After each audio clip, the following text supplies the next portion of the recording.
What's up, everybody? Welcome to Actual Eye Podcast. We are back, and in this episode, we are going to be covering episode 21 of John Vervaeke's Awakening from the Meaning Crisis series. This episode is going to be on Martin Luther and Descartes. Yeah, so last episode, we discussed this another massive shift, post-Hellenistic period, which we went from a conformity and transcendence relationship with the nature of God into something else. And that something else would be, say, like creating a space for God to move into you, so a descending. Instead of ascending through conforming to the universe and what is most accurately, now it's creating this space for God to flow into. And I guess that's the word valor we use for that. Yeah. And our thinking starts to change more into the will opposed to the reason. So it's will against will. And God now becomes a willful God, not a reasonable God. Yeah. So assertion versus reason to be an assertive force. And this, I guess, would mean that God is not bound by rationality either. So now you have a irrational God on top of it all. Yeah, it's not totally necessarily the ambiguous. best direction that we're going in.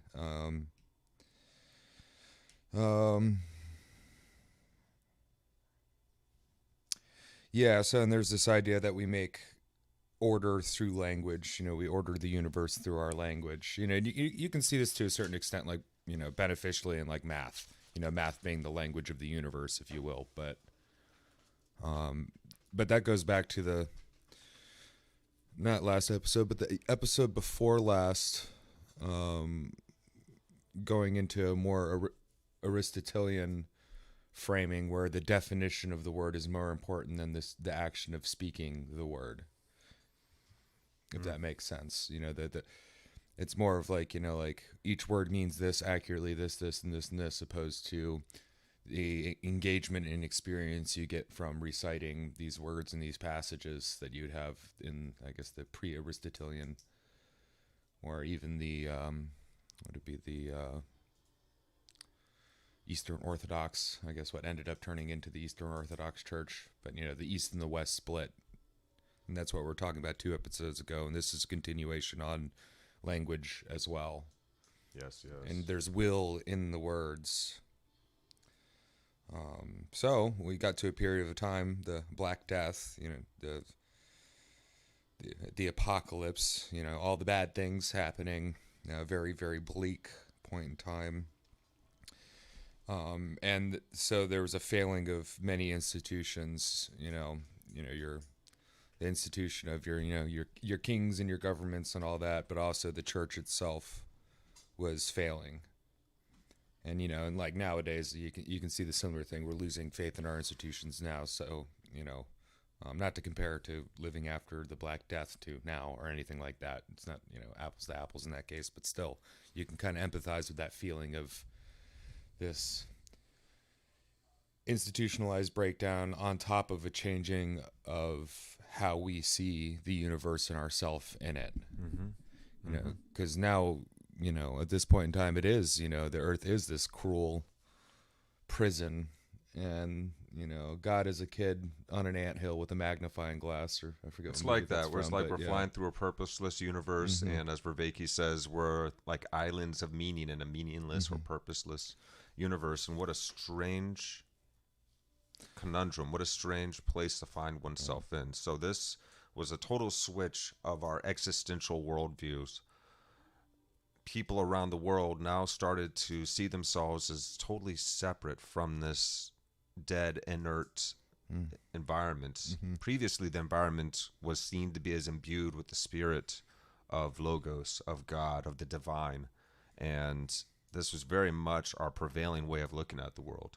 But around this time of the schism of Christianity and the beginning of the scientific revolution, we have this dichotomy or this division, this break that occurs in our own minds. And that confusion, it comes because we changed from the idea of ascent and self-transcendence in religion. Self-transcendence just totally disappears from religion at this point. Yeah. Wisdom as a way to educate and grow through self-transcendence to gain meaning in life, that's no longer the idea of religion. Now it's about God. So it's no longer about you coming up. No, you have to open the space it's for now God about too. you opening the space. And so there is a truth in here about opening space for God to live through, but it gets taken to a very self-centered place. And particularly like at this point in time where we have the Black Death and a lot of people died off, there's a huge labor shortage. So there are now new niches for people to occupy. And there's this level of self-worth, this idea of self-worth that comes into play, and that you can impose your own order on things and be, self-made man and start doing that stuff. And this is the very early seeds of what happens, because self-negation becomes very important.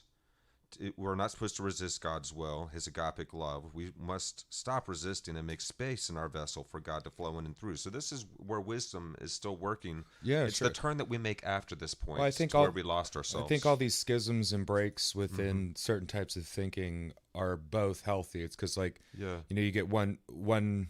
We realize something on another level, and then it causes a break in our current worldview, and so we have to reframe it. Yeah, and what we did in our reframing seems that we were off this route. Well, if you go too far into one end of the break, because I still think it's valid that you can really achieve a high level of graceful living in this world by learning how to conform to how the world actually is, and by transcending through I'd agree with your that. life. Yeah. But you do also have to open, and I hate using this term because the New Age hippies ruined it, but hold space, but you have to hold a space in yourself for things to come in, even if it's just intellectual ideas or other things, but still you have that is a good term. I like that. Yeah.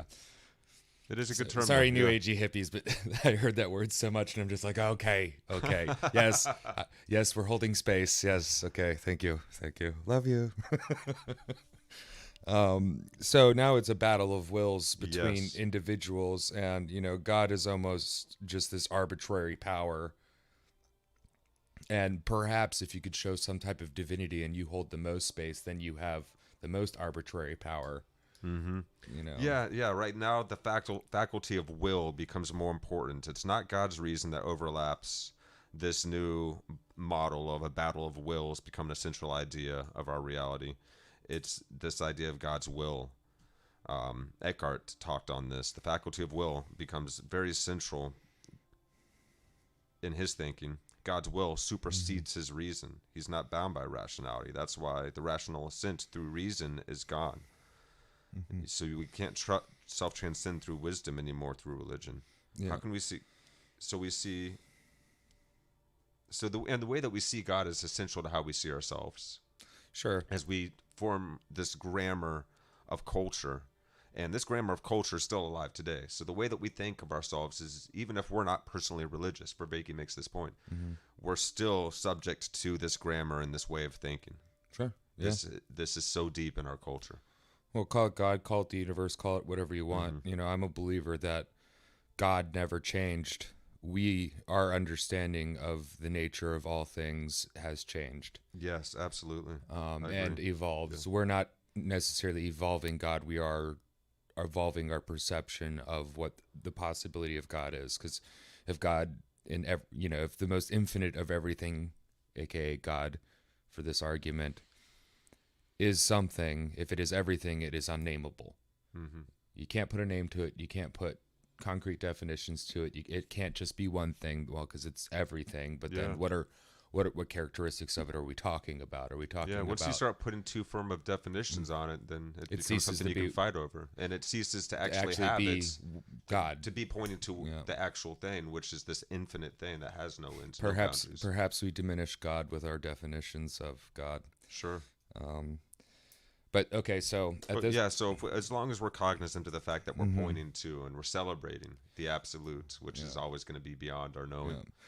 Well, so at this point in time, we're now starting to get this this, that the aristocracy is in the way and the middle class is going to find a way around it. And we have mercantilism where you can work yourself up, start with a cart, move on, and then you get a ship. But what if the ship, sinks? You need insurance. You need like some insurance that if the ship sinks, you're not completely screwed, because there was probably a period of time where people got completely screwed. Exactly. So then you have banks and you have insurance firms. And increased commerce, ship sailing a lot. The amount of money that you need to insure a ship and all of that creates and the idea of having early mercantilism, and then early capitalism starts to come about. And then having the idea of having a grouping of people, this body, this corpse, that's why we call them corporations or incorporated, that have shares that divide, that divide the risk as well as the reward. So yet again, it's distributing our cognitive network, but doing it in a fiscal and physical, material way. So sharing risks and reward. So this all comes about because, this comes after now this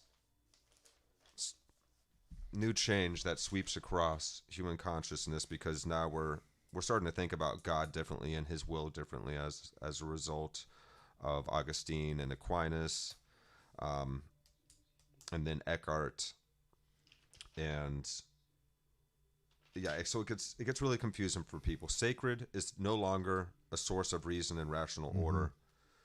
We had the Black Death, the bubonic plague. A third of the population all over Europe dies.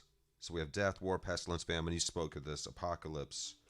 All of this, the social order being disrupted, war, secret police searching for heretics. The church starts its first holy inquisition. This whole experience is analogous to the Hellenistic era and the darkness of that era, the hopelessness and the darkness, the meaninglessness. We have a labor shortage, and this disrupted order means there's more freedom of geographic movements, more social change. People start taking upward mobility as well, and particularly for the so traders. There's more opportunities, but things are falling apart. So people start taking things into their own hands, and they're able to because of the breakdown of social order.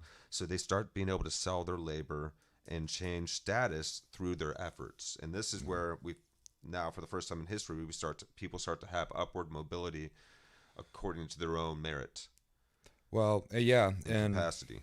And so this is the backdrop for this battle of wills. Yeah, and through the we have mercantilism, and now we have banks, and we have insurances, which all require contracts, and particularly like incorporated peoples with shares. Yes, and the aristocracy is in the way of this upcoming middle class. Well, what we need is a state. Yes, a state protects the contract. A state is a grouping of individuals, or a representatory piece of a grouping of individuals that holds people to their contracts, if you will. Right. And right now, this is no opinions. This is just what happened in human history. This is what happened, This is how we got to this point that we're at. So ships, banks, finance, insurance, protect investments. We're getting our friends together in corpus, incorporating to share risk and profit. And now there's going to be more pressure on the state to enforce contracts and rules to protect all of this activity. Well, the creation of the state, quite literally, because before it was kingdoms, and the closest thing we had would be a city-state, but now it's a state. Because now we needed norms to govern the behavior outside of the church and the aristocracy. So this secular alternative comes about, and so now we have a new. And it needs a new all the trade actually is what needs the new psychotechnology of algebra.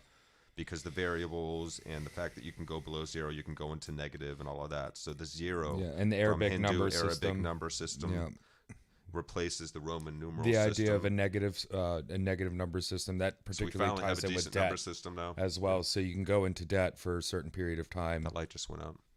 I'll get it. Yeah. So what were you just saying there, though? Don't forget. Well, the idea of having a negative, which we really didn't have much of before, allows you to go in debt for a period of time and then pay off that and then keep what's on top of it. So it allows you to participate even if you don't initially have the capital to begin with. And then bringing negatives into your algebra allows for a mathematical upgrade. So this whole psychotechnology, the psychological technique formalized set of techniques that we call a technology. The psychotechnology of, I think you actually hit the button or something when that doesn't matter. It's fine. One moment. Becomes improved. It will allows us to improve our celestial navigation. We apply our Aristotelian logic to discover how the heavens move. What's up, guys? You're seeing a little behind the scenes here. Yeah, well, my charging pack exploded and died. And Copernicus comes along and shows us how he basically discovers how chaotic the heavens actually are. He says, and he explains to everybody, hey guys, the math is actually better if you put the sun at the center instead of the earth. And a whole new worldview is now in place. Well, at this point, he's not even a heretic, because all we have left to determine what's real is math at this point. It's become such a powerful tool that I think the brightness is fine anyway. Well, I think it maybe hit the brightness up like 1 lumen or something. Yeah. We're at max, I believe. We're good. We're good then. Yeah, no worries, brother. But is that light out of commission? I have another charging pack and I can't find it. Ah, okay. Well, while you do that, I can continue going over notes. And I just realized our candles. Turn on the candles. Turn on the magical candles. This is gonna bug me. Special effects. Oh well, that light can stay out. It doesn't look too bad. Sorry, folks. Hey, we got a little feng shui going now, though. Okay. Yeah, light's gonna stay out because I can't find another charging pack. Got candles to make up for that light being out. You still look all right. Yeah, just you're bright enough. You're not totally dimmed out. So yeah, Copernicus, he's like, the math's better if you put the sun in the center, guys. Yeah, and finding the simpler way of understanding things by using math. Mm-hmm. And I guess this is the real big shift where we start using this universal language that seems to be quite applicable to, yet again, conforming to the world better. Yeah. Our language in this sense of math, it's... We can break down anything now. And what for happens is we go from yeah. having conformity with the world, like feeling ourselves in a sense of oneness with the world, to having a barrier between us and the world.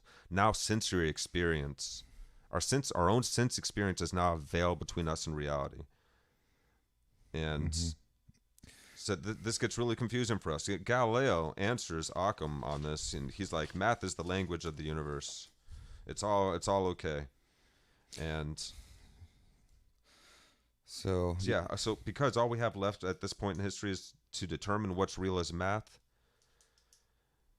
now our sense experience is telling us that there's all this space between all these objects. Earth is not the center of the universe like we thought. So there's putting great doubt into the view of reality that we held before, because we thought that Earth was being at the center was part of it, part of divine activity. But actually, no. God didn't do that. He didn't do it that way. He didn't make Earth the center of the universe. There is no center. Yeah, and Galileo introduces this idea of, the universe being random opposed to an ordered spirit. There you go. It's like, oh well, it's just easier if the math says it goes this way. That's one way, and then realizing, oh well, it's just arbitrary math and randomness that the universe runs off of. And it's like, man, that makes you an island of reason, like a tiny flea on a flea fleeing through space. Yeah, it does. Our use of geometry is now just to represent abstract relations, and making the shift to representing abstract relations was hugely helpful for us. But now math is being used in this purely abstract causal way, and Galileo essentially kills the universe, the idea of a living universe, at least. The idea of everything having its own inherent motion and inherent movement and will to it. That's no longer the case. Everything's actually inert. Things don't move because of some inner drive.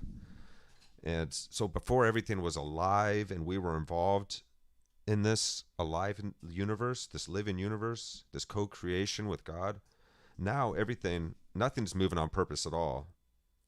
You know, before everything had a purpose, now nothing has a purpose. And that comes along with a strange, incomprehensible, absurd, purposeless, meaningless universe. You know, it changes everything for the way that we view ourselves and the way that we view reality. The universe is now inert and lifeless, incapable of self-moving. It's just cause and effect. And now matter resists our will. Everything is defined in terms of will and resistance to.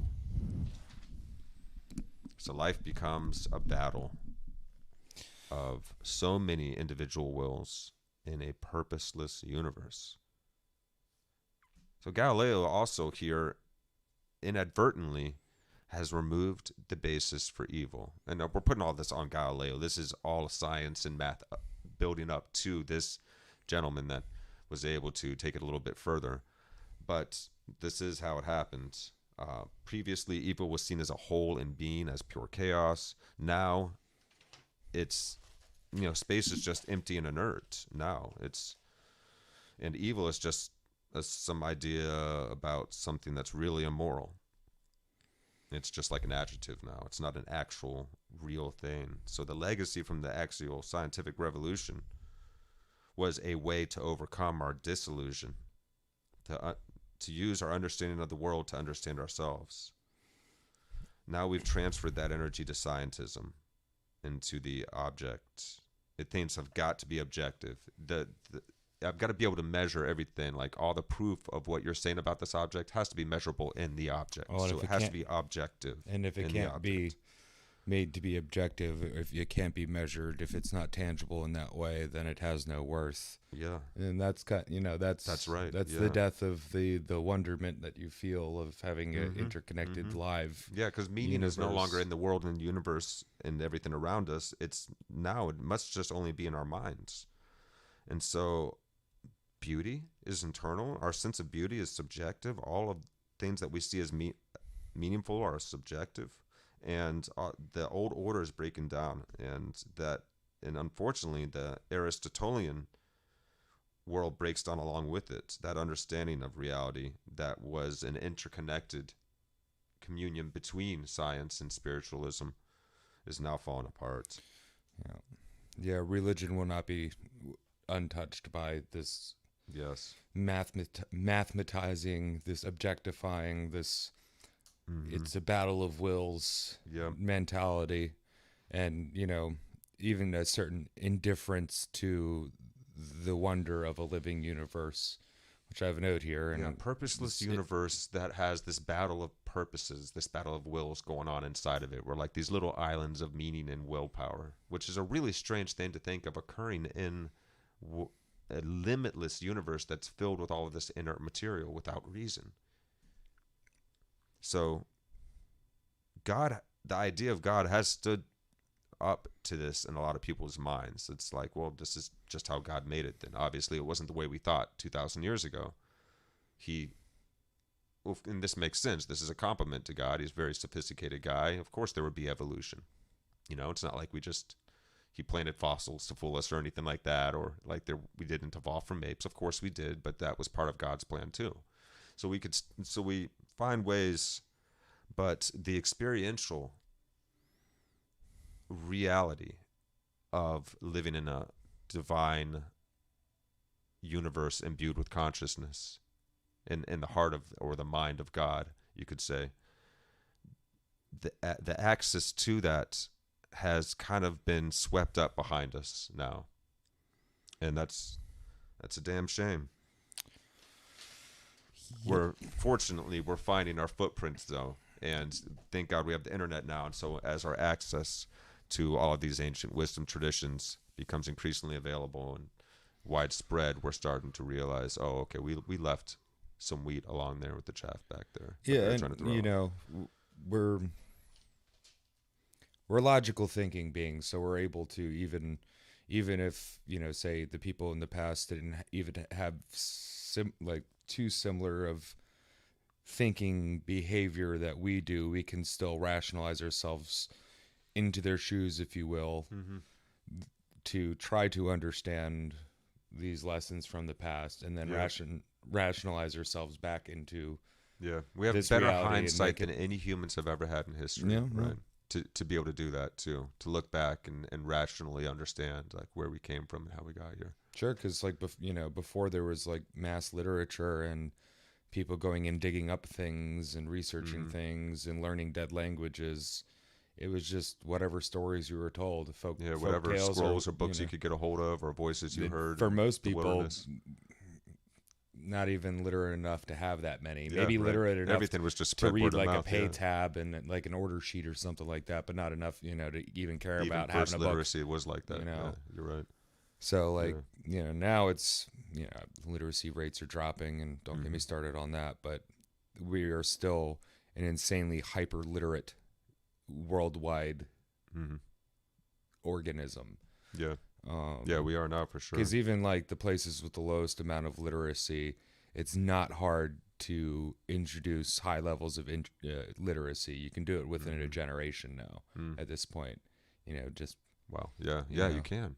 You can. No longer does it take generations of people to become literate. You can do it within a generation, just simply by giving them a cell phone or having we don't even have to send all the books now. We just need to make sure there's some computers and cell phones. Access to the internet of everything. Information is now accessible.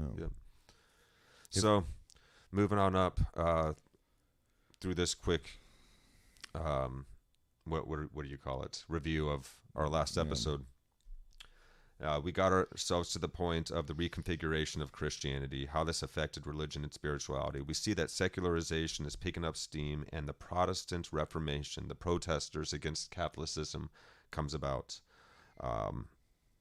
And the dissolution of the nomological, normative, and narrative orders, ways of seeing the world, are all gone. You can really see the transfer has happened now. And do you remember the term for nomological, normative versus narrative? A term that puts them all together as one thing? No, but the difference between the three of them? Normative is the normal order that we're in. The nomological, I don't have the notes in here. I'm trying to remember how he described nomological. Narrative is the story, of course, that we tell about it. The nomological, I believe, is the upward ascent story. That's what it was. It's the story of self-transcendence that is possible for human beings, and that human beings can rise into co-creation with God, with Source. Very a Neoplatonic way of looking at the world. So that's gone. The normative worldview that we had through all of human history is gone. And now the narrative worldview is also gone. And we have gone through the death of the universe that we experienced in Galileo's time. So now we are on to episode 21. We're going to get into Martin Luther and Descartes. And I hope you guys are ready. This is another really powerful episode. So it's not pronounced Descartes? Or Descartes? No. Descartes. Yeah, Descartes. The way I read things, though, it's like Descartes. Ooh. Descartes. Sounds like something you can eat. That sounds kind of tasty. It does. It sounds like it would be paired well with a tiramisu. You could open up a it's like a drink, a philosophy themed like tea shop. Wouldn't that be called cool? Descartes, but like spell it Descartes, but T's at the end. So people go, Descartes. Just to... That would be so. What a dumb and goofy name. I love it. That would get a chuckle out of everyone. That's highbrow, lowbrow humor. It's funny it's funny for the highbrow people that understand how you're supposed to actually. And it's lowbrow because I don't read too good. Break them of the highbrow. It'll be healthy. You'll have a good chuckle. All right, fam. We're going to jump into it now. This is episode 21 of John Vervaeke's Awakening from the Meaning Crisis, Martin Luther and Descartes.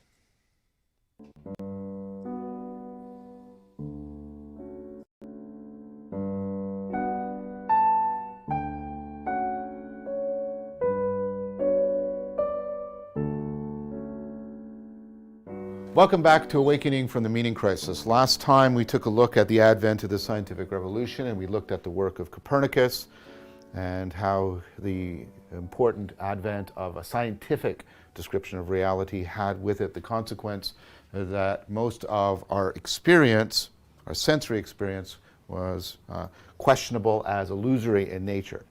Galileo also developed that idea of the math as the language of reality, and used that with the new experimental method, a method also born out of the idea that most of our cognition is deceptive and biasing in nature, and he used that to discover inertial motion and change the notion of matter into something that exists and resists our will. But that had the effect of killing the universe and making it purposeless in nature. And thus we become odd islands of meaning and purpose in a vast ocean of meaningless, purposeless material motion. So, all of that, of course, is going to have an impact on people's self-understanding, the meaning that they're using to make sense of their existence. And look what's happening here. That Aristotelian idea that the structure of your experience and the structure of reality conform has been radically undermined. And now you are trapped within your own mind, behind veils of illusion, disconnected from the world. And God has become progressively more and more a matter of will. There's an individual that takes all of this up, and he does more than just think about this or speak about it or write about it. He's one of those really titanic individuals who exemplifies the chaos and the anxiety of his time. This is Martin Luther. He's definitely deeply influenced. He's German. He's deeply influenced by the Rhineland mystics. He's influenced by that growing tradition of the self as radically self-negating, inner conflict being at the core of spirituality. He's an Augustinian monk. He's deeply influenced by Augustine's ideas of self-depravity and our inability to achieve mystical union with God unaided. And through Augustine, Luther, of course, is deeply immersed in and impressed with Paul's ideas about our inner conflict, and now that parallels a conflict within God between God's love towards us and God's justice-driven anger and wrath towards us. And Martin Luther is very terrified of that wrath. He's very terrified of it. And he has taken that notion through Tauler of mystical self-negation, and it has become radicalized because of the influence of Augustine and Paul and his own inner conflict. So that the self-negation in Luther's psyche has become self-loathing. He experiences the self as radically folded into itself, obsessed with itself in a completely immorally self-centered fashion. So the self is this radical, self-feeding, self-negating, because as the self is enfolded and obsessed with itself, it is simultaneously being cut off from God and cut off from reality. So it is very much a self-destructive process. And I really want you to hear that. Self-destructive process that he sees as the essence of the self. So this is Luther's interpretation of the biblical notion of pride and rebellion against God, that we are intrinsically self-obsessed in this self-aggrandizing, self-destructive fashion. So try to think of moments in your life that will give some substance to what Luther is saying. You have discovered a pattern of behavior, self-destructive. For example, perhaps you keep dating the same kind of person and you keep going back to this and it keeps turning out to be wrong for you, and perhaps also wrong for the other person. So you step back and you've talked to friends and you reflected and you make a deliberate, conscious effort. No, I'm not going to date this kind person anymore. I'm not going to date that type of person. I'm going to date this type of person. And that will change things. I'll break this pattern. And you go in and you find somebody, and they seem to be totally different, and you start dating them. And then lo and behold, against your will, even though it seems to be something that you willfully brought about, you find yourself caught in the same destructive pattern again.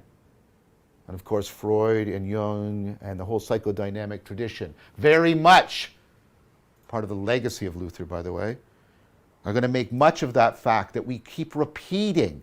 Even in our conscious efforts to change our behavior, we keep repeating these self-destructive patterns. So, although I'm critical of Luther, there's a deep truth here in Luther, right? There is the touching of the way in which our unconscious processes, our unconscious cognition can be beset with these, we've talked about it, these parasitic processes that have a life of their own and can consume us. So Luther is convinced that he cannot do anything to save himself. He takes Augustine's notion, right, that the Neoplatonic mystical assent is insufficient on its own and has to be supplemented with, the love of God through Christ. He takes that and he radicalizes it in a very powerful way. Because of his own personal wretchedness, he comes to the conclusion that there is nothing he can do.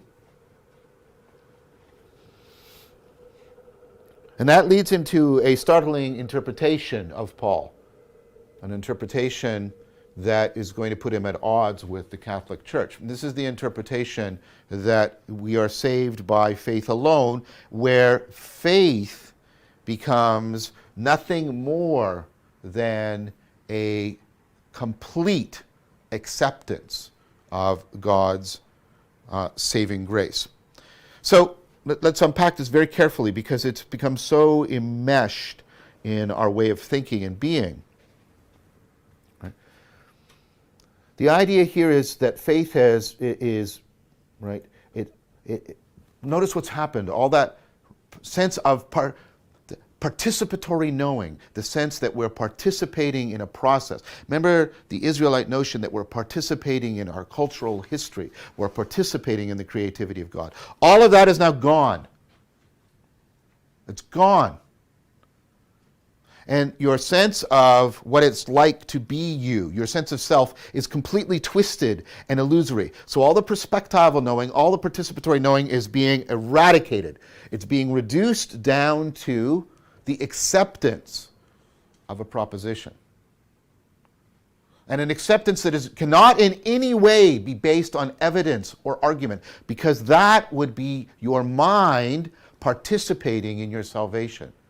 It has to be a radical, pure acceptance. So the self-negation of the Rhineland mystics has come to fruition in Luther's ideas here.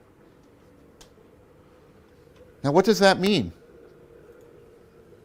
That means that what you radically have to accept is there's absolutely nothing you can do.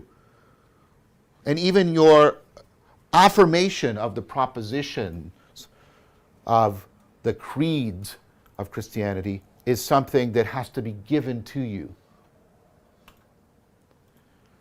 And what does that mean from God's side of this equation? It means that God's act of saving you is completely arbitrary. Since there is nothing you do, there's no thought, word, or deed that you perform that in any way earns or has any causal effect upon God's behavior. And I'm not over-representing this. Look at the debate between Luther and Erasmus.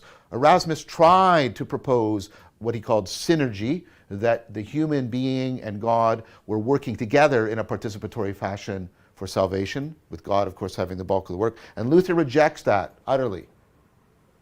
God's saving of an individual is completely arbitrary. So God has become, right? No, remember what we talked about in Occam, right? That God's will supersedes his reason. God's reason is now not involved at all. It is just an arbitrary act of will that saves us. And we have to radically accept that arbitrariness. Now think about what that means. And there's an irony here. There's an irony here. And it's almost a self-referential irony. Because Luther is trying, and I think he's very sincere about it, he's trying to rescue us from, right, the fact that we are obsessed with ourselves in an idolatrous fashion, and that that obsession is a source of deep suffering for us. We know that self-obsession cuts us off, separates us. But the irony is, in his endeavors to deal with that, look at what Luther is teaching. What is he putting into our cultural grammar? That we are inherently worthless, and that our inner life is one of self-loathing. And the only solution to that is arbitrary, unearned regard. This is the cultural training for narcissism. Narcissism is to be trapped, to be self-obsessed, within self-loathing, and that what you want to alleviate is unearned positive regard. Not for any reason, not for anything you've done, completely amoral, unearned positive regard. That's narcissism. So one of the deep ironies of Luther's revolution is that, and I think this says something about what's going on at the time, one of the deep ironies is he actually lays the grammar for cultural narcissism. We are all being trained to experience ourselves as wretched, self-obsessed, and that the only solution is unearned positive regard. Great time, fam. This is a good time. So Martin Luther King. Yeah, not he's that guy. He Prior to Martin Luther King. Oh no, excuse me. Yes, Martin Just Luther. Martin Luther. Sorry, my bad. I was thinking about Martin him Luther earlier King's today. on point. But this guy, Martin Luther, he was also on point in some respects. I mean, he definitely helped bring about an interesting revolution. Well, but there was an irony to what he achieved. He was of the school of the self is self-negating mindset. Yeah, and there's a mystical, beautiful side to the realization of Augustine. And he was an Augustinian monk, I guess you would say, but he was also one who had studied the Rhineland mystics. This is a German gentleman we're talking about, and the Rhineland mystics from Germany. So he really picked up on the ideas of Paul's ideas of God's conflict, the love of God, and the wrath and the vengeance of God. You know, Paul saw the conflict within himself, and then he basically projected a conflict into God's mind because he couldn't solve the conundrum. And yeah, well, this projection of Martin Luther was one of, the self-negation is self-loathing, which cuts one off from the God and his reality. Yeah, this mystical self-negation gets radicalized into self-loathing, self-obsessed kind of narcissism, a self-destructive process where we become prideful. Because he recognized the self-destructive process. He recognized that we can become prideful, and he was trying to come up with a way to solve this. But I guess it was in a way that, well, like you said, is ironic. Yeah. Because there's nothing, he felt there's nothing that you can do to save yourself. Right. So the recognition, our inner consciousness can go awry. He saw that, but there's nothing you can do taking it that far. And what a fatalistic way of looking at it. Faith now is nothing but complete acceptance and a statement of a belief. It's no longer about faithfulness to a higher ideal. Well, don't you know, if you just accept Jesus into your heart, you will be saved. That's where we started getting these ideas. That we started putting Christianity that way. Christianity wasn't like this prior to. Well, and it's no longer participating in the way, but just accepting Just accept it. Just accept God's arbitrary grace unto you. Yeah, arbitrary. It's arbitrary. Because you're a wretched, self-loathing being. You're worthless. You're not worth anything. There's nothing that you can do to earn God's love or earn His grace. You can only accept it. So his proposal was complete radical self-negation in the most extreme sense. Yeah. So his proposal was accept there is nothing you can do. You can only be given things.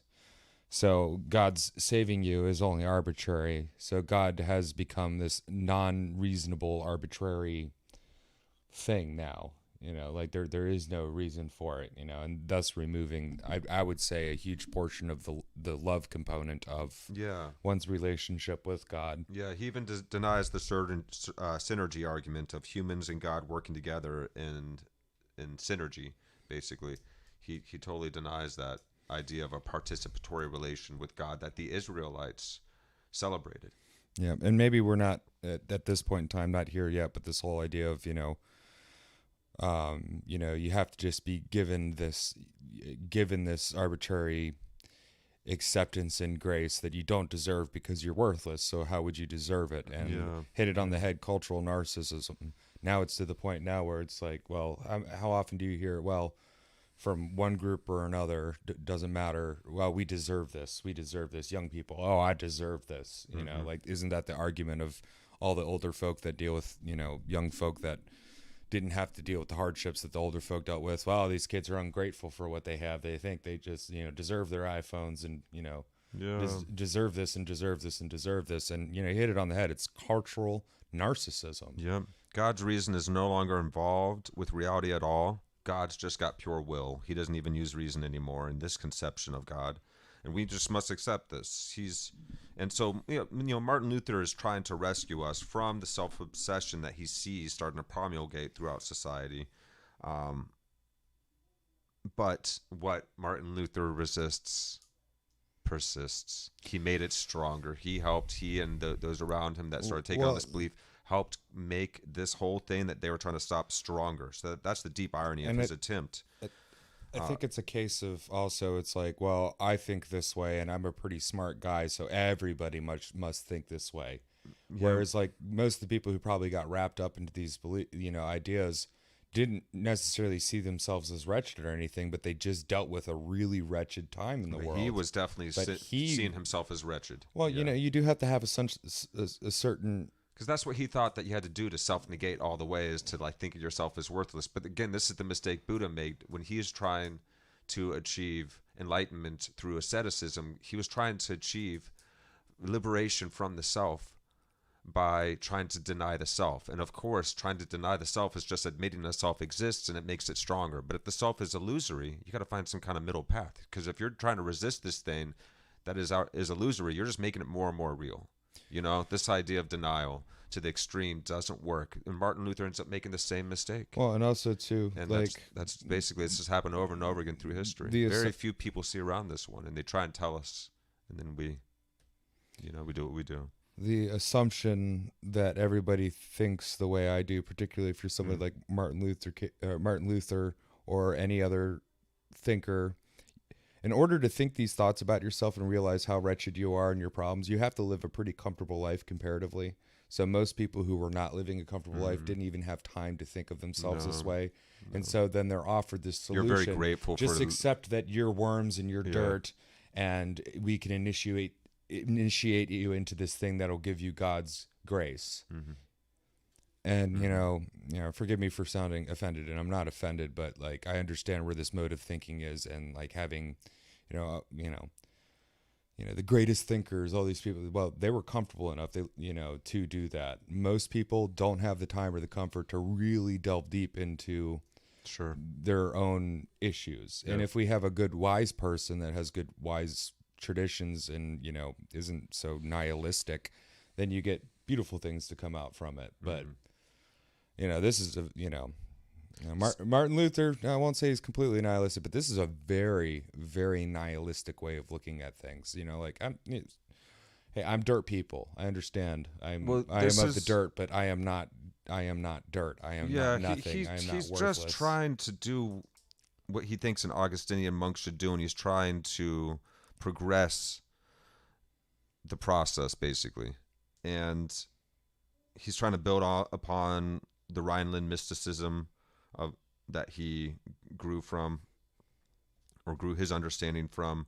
He is trying to rescue people around him. Sure. You know, he's trying, and he does some amazing things.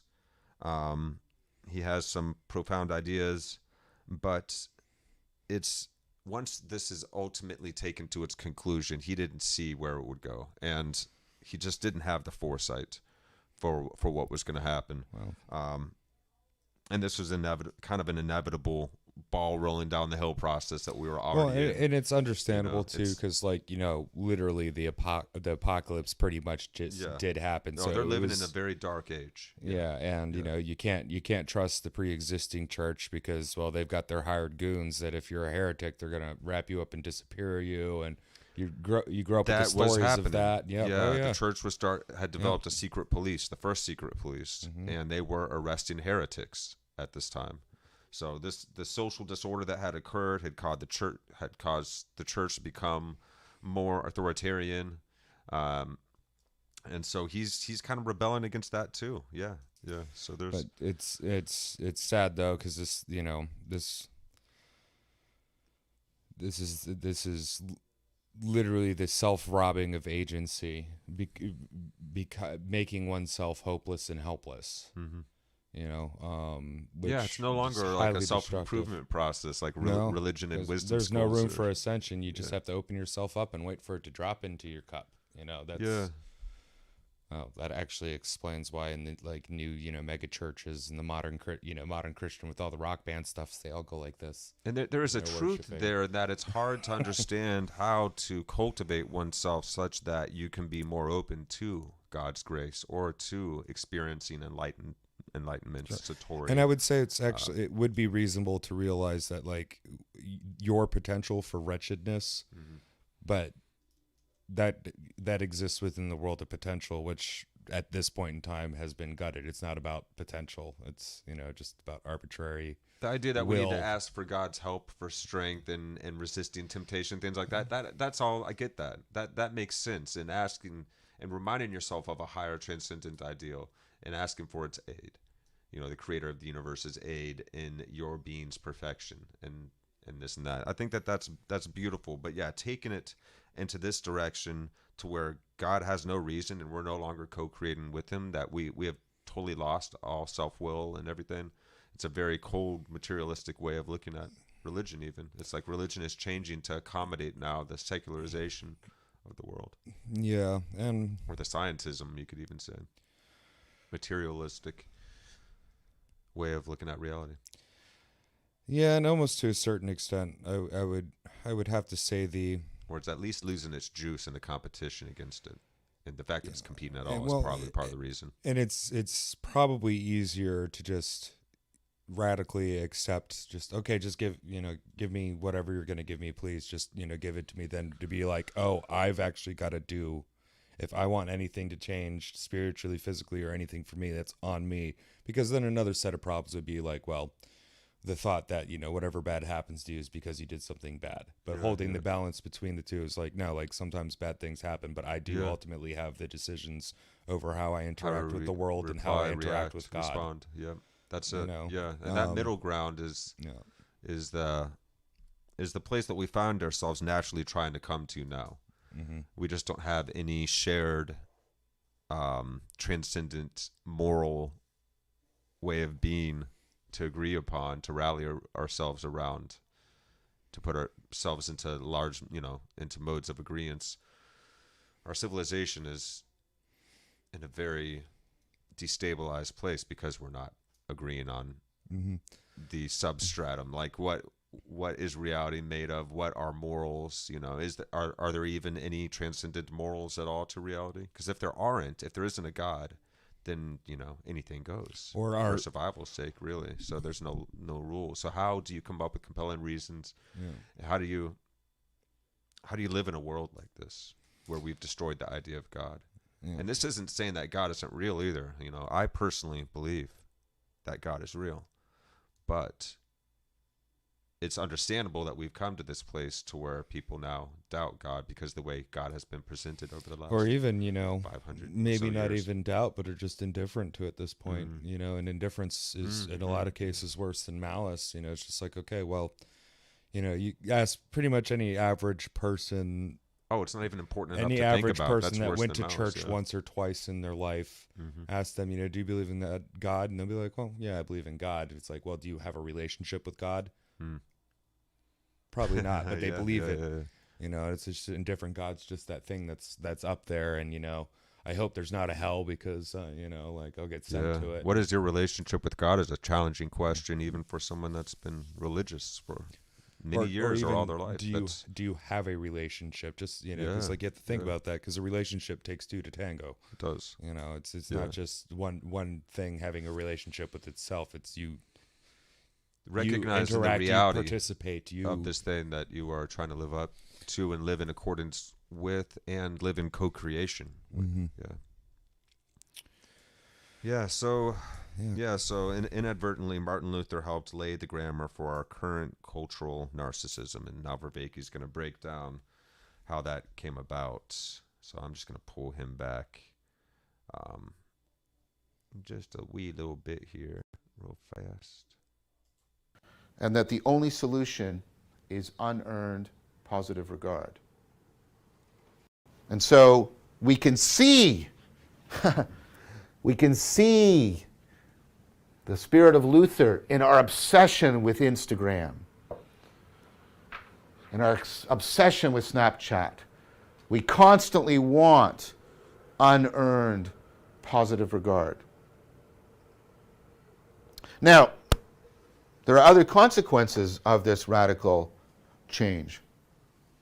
Of course, immediate consequences, Luther comes into conflict. He protests against the Roman Catholic Church. That's what Protestant comes from. Because the Catholic Church has a different doctrine of salvation, right? That it's one in which the human being still has a participatory role. And because of that, the church also thinks that it's cultural history. Think of how this is still an Israelite notion. The church still thinks that its tradition matters for human salvation. That participating in that tradition, the cultural history of the church, is also something that is needed. Now, I'm not advocating for Catholicism here over Protestantism. I'm trying to get you to understand what the two sides were standing for. So Luther is attacking all of that. He's attacking the authority of the church. He's attacking the authority of tradition. So history and tradition and institution don't matter. Why? Because Luther is a child of his time. He is trapped inside his own mind. He advocates that all that really matters in matters of faith are what individual conscience. And please remember what this word means. It means knowing yourself. Science, conscience, knowing yourself. The one thing you know is yourself. And so Luther refuses to recant. He refuses to change his interpretation to be in line with the church. And he valorizes individual conscience as the final authority over a person's spiritual life.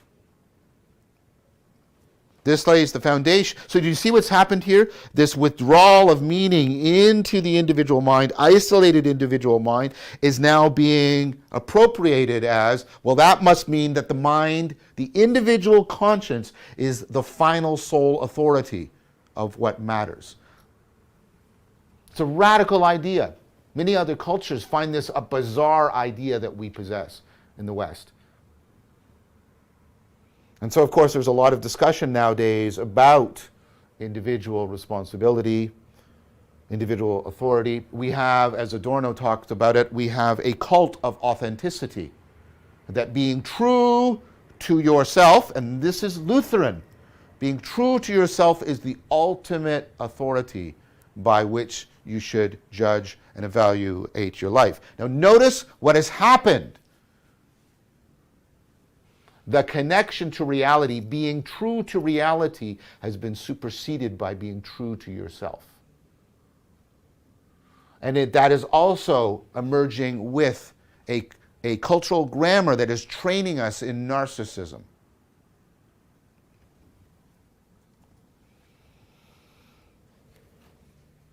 Now, because of this, Luther was a monk, and yet he comes to the conclusion that the monasteries should be shut down. Why would he come to that conclusion? Well, right, the West, for a long time, had these paired institutions. We had a knowledge institution that has already emerged and is being developed, right, in the Middle Ages, and this, of course, is the university. We're supposed to get a universal education, come to understand, right, as much of reality, the universe, as you can. And that was paired to a place where, right, you have to go through transformation in order to acquire wisdom, and this is the monastery. And so this is the idea here, right, that here you're seeking that self-transcendence. This is, right, this is the legacy of the axial revolution. This, of course, is a response to the emergence of first Aristotelian science and then the new science of people like Bacon, right, Copernicus, Galileo. And the two are supposed to represent an important synthesis of how human beings are to make sense of themselves and to find a meaningful life.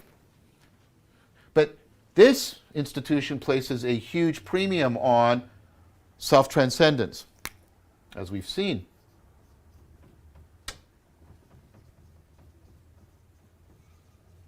And for Luther, this is the grand illusion. The idea that human beings are capable of self-transcendence is something he thinks is the greatest lie that our self tells us. He sees that as the greatest instance of the sin of pride. See, as if you lose the perspectival, participatory sense of faith, if faith just becomes assertion born out of radical acceptance, then the idea of this being even possible to you disappears. And so what happens is that these institutions are being shut down. Now that means the university now needs something else. In order to take this knowledge and give it existential transformative relevance to individual lives, the university has to be attached to something else that transforms people's lives, gives structure and purpose to their existence. And of course, we know what that's going to be. That's going to be the state. And knowledge is not going to be linked so much to wisdom, it's going to be linked to politics. And of course, that is going to be supported by the new science, people like Bacon famously arguing that knowledge is power, the forerunner of the work of Michel Foucault and others. So we get the loss of all the psychotechnologies of wisdom, of cultural communities that are committed to providing guidance and support to people who want to cultivate wisdom, of a historical tradition that can relay to us the patterns of success and failures and give us practices that we can use to test out and try for transformation. All of that is being lost. So you know where to go for information, you know where to go for knowledge, but now today you do not know where to go for wisdom. We have sapiential obsolescence of our knowledge.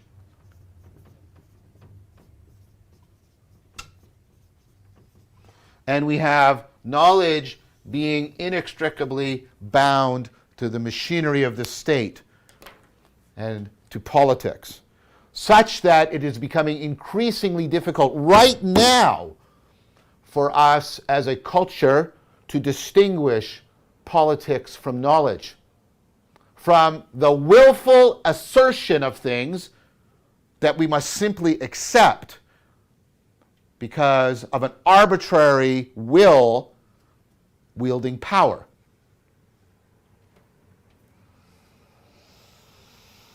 So, the Protestant Reformation is titanic. It is really inappropriate if you're trying to understand the advent of the meaning crisis to only look at the scientific revolution. You must look at the scientific revolution and the Protestant Reformation together. They are conjoined. Now, there are other important aspects of the Protestant Reformation that come to the fore. Because of his attack on tradition and institution, Luther advocates what he calls the priesthood of all believers. There is nothing in between. There is no mediator between you and God. There's no church. There's no priest. Right? There's nothing here. There is just a direct personal relationship. Again, this idea of your own personal spirituality has its root here. Now, because of this, Luther argues that for the priesthood of all believers, everybody has an equal spiritual authority. Because, of course, learning, processes of growth and self-transformation, those are no longer important criteria. All that matters is the degree to which God has saved someone. Now, we've talked about some of the negative consequences of that, but a positive consequence for that is that Luther argues for a complete form of democracy within the church. Everything should be decided democratically because there should not be any significant authority or hierarchical structure, because Luther is rejecting all of that. This, of course, is why the Catholic Church is so resisting to him, why they are so inimical to him. They just want this idea eradicated because it undermines the very structure and existence of the institution of the Catholic Church. Now, Luther doesn't propose political democracy. He only proposes democracy within the church. But nevertheless, that is going to give people in their day-to-day lives experience with democratic processes, democratic decision-making. In fact, in the areas that they consider most important about their lives, they're going to be acting democratically. Now, Luther thinks that there shouldn't be democracy in the world outside of the church, and when the peasants revolt in Germany because they're being influenced by this idea of the importance of the individual conscience and authority, Luther does not side with the peasants. He sides with the princes. He sides with established authority. He has a two worlds doctrine. There's a doctrine within the church, and that's a world that is, remember how God is divided, right? That's the world of God's love, and that's where we act democratically. But outside the church, we don't know who's saved and who's not saved. We'll come back to that point. And because of that, that's the world under God's wrath. And that's a world that has to be kept in check by political authority, wielding the sword of power. Again, that's a dark aspect of Luther. But it also brings with it the beginning of an idea of the separation of church and state. Radical new idea. Now, Luther, of course, is proposing it because he's proposing it that within the church, under God's love, people should be treated one way, and outside of the church, which is under God's wrath, There should be a different way in which people are treated and politically operate, and the state should not interfere with the church. So we get the beginnings of separation of church and state, which we take for granted. But this is going to further drive the secularization of the culture. It's going to further drive the secularization of the culture, because more and more people are experiencing the sacred as something private, separate, secluded unto itself, separate from the state and politics, and of course also science and the university.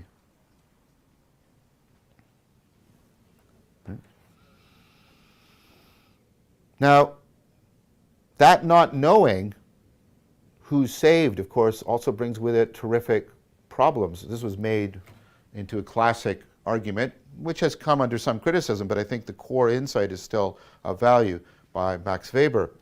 The problem with Luther's model, right, is there's nothing you can do to know that you're saved.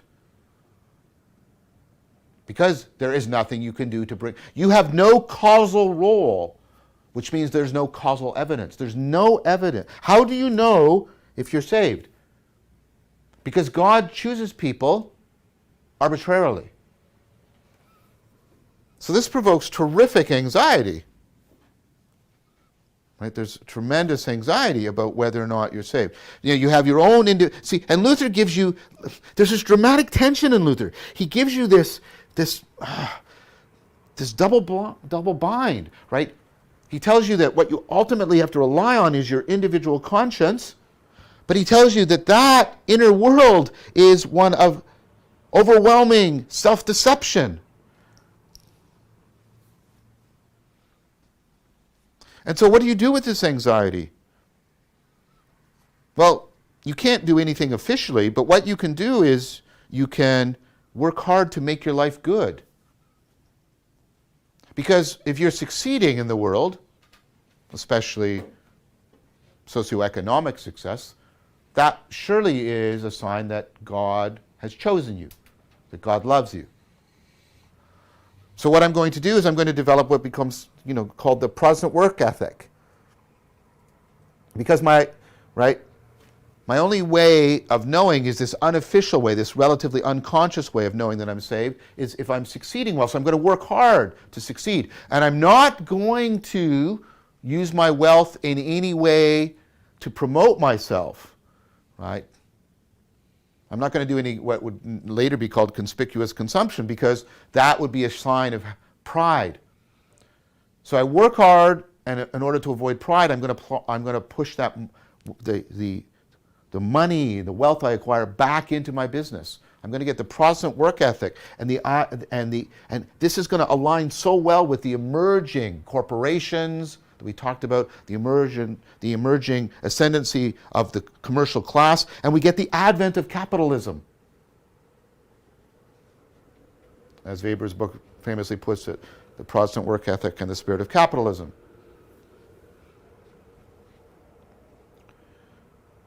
And you see, and this worry is a real worry. And look, this is like what you watch happen. And what's amazing is how Luther was surprised by this, right? For a man who is in many ways brilliant, he translates the Bible into German, by the way. He makes the Bible readable for everybody because of the priesthood of all believers, and he's a brilliant translator. Many people consider him as one of the foundational figures of modern German. But what he honestly thought that everybody would read the Bible the same way he did. So he thought we'd gotten rid of the Pope, but there would be a unifying thing that would hold Christianity together, which is the idea of the Bible. So the Bible becomes very holy, and many people have said that what Protestants have is a paper pope. The Bible takes the role for them that the Pope does for the Catholic world.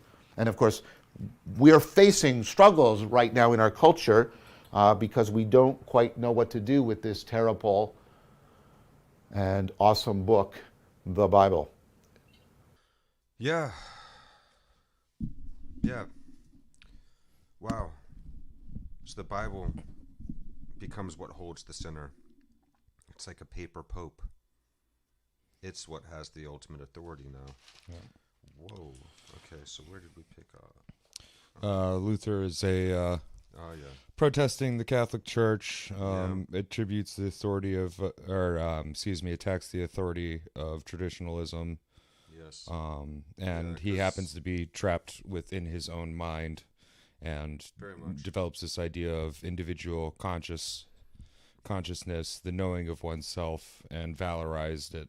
Yeah. And made our own consciousness the final authority over our lives. And, your personal relationship with God gives you just as much authority as other people, any other person's authority over, the nature of relationship with God. But it's putting oneself above reality, essentially.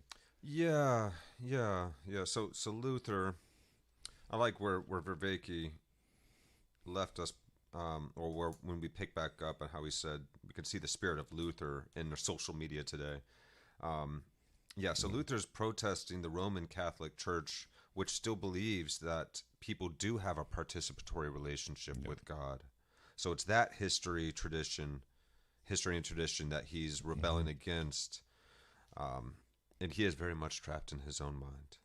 All that matters is individual conscience. And I love that Vervaeke points out we get conscience from the combination of con and science. So with science, looking in rational to one's own self-experience. All that matters is one's own self-experience. Luther refuses to repent this concept and change the definition. He valorizes the personal conscience as the prime determining factor of morality. The individual now becomes this cult of authenticity.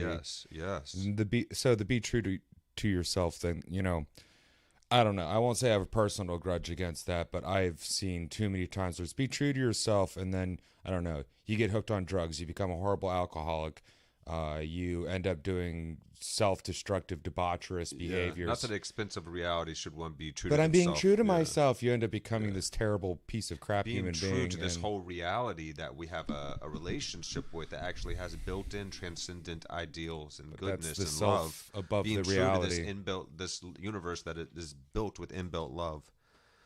It is now it's no longer that. It's actually not being true to reality anymore. That's superseded by being true to yourself alone. And this is what is magnifying the narcissism here, because it's so focused only on this one side. The church, in this time, had knowledge institutions coming about.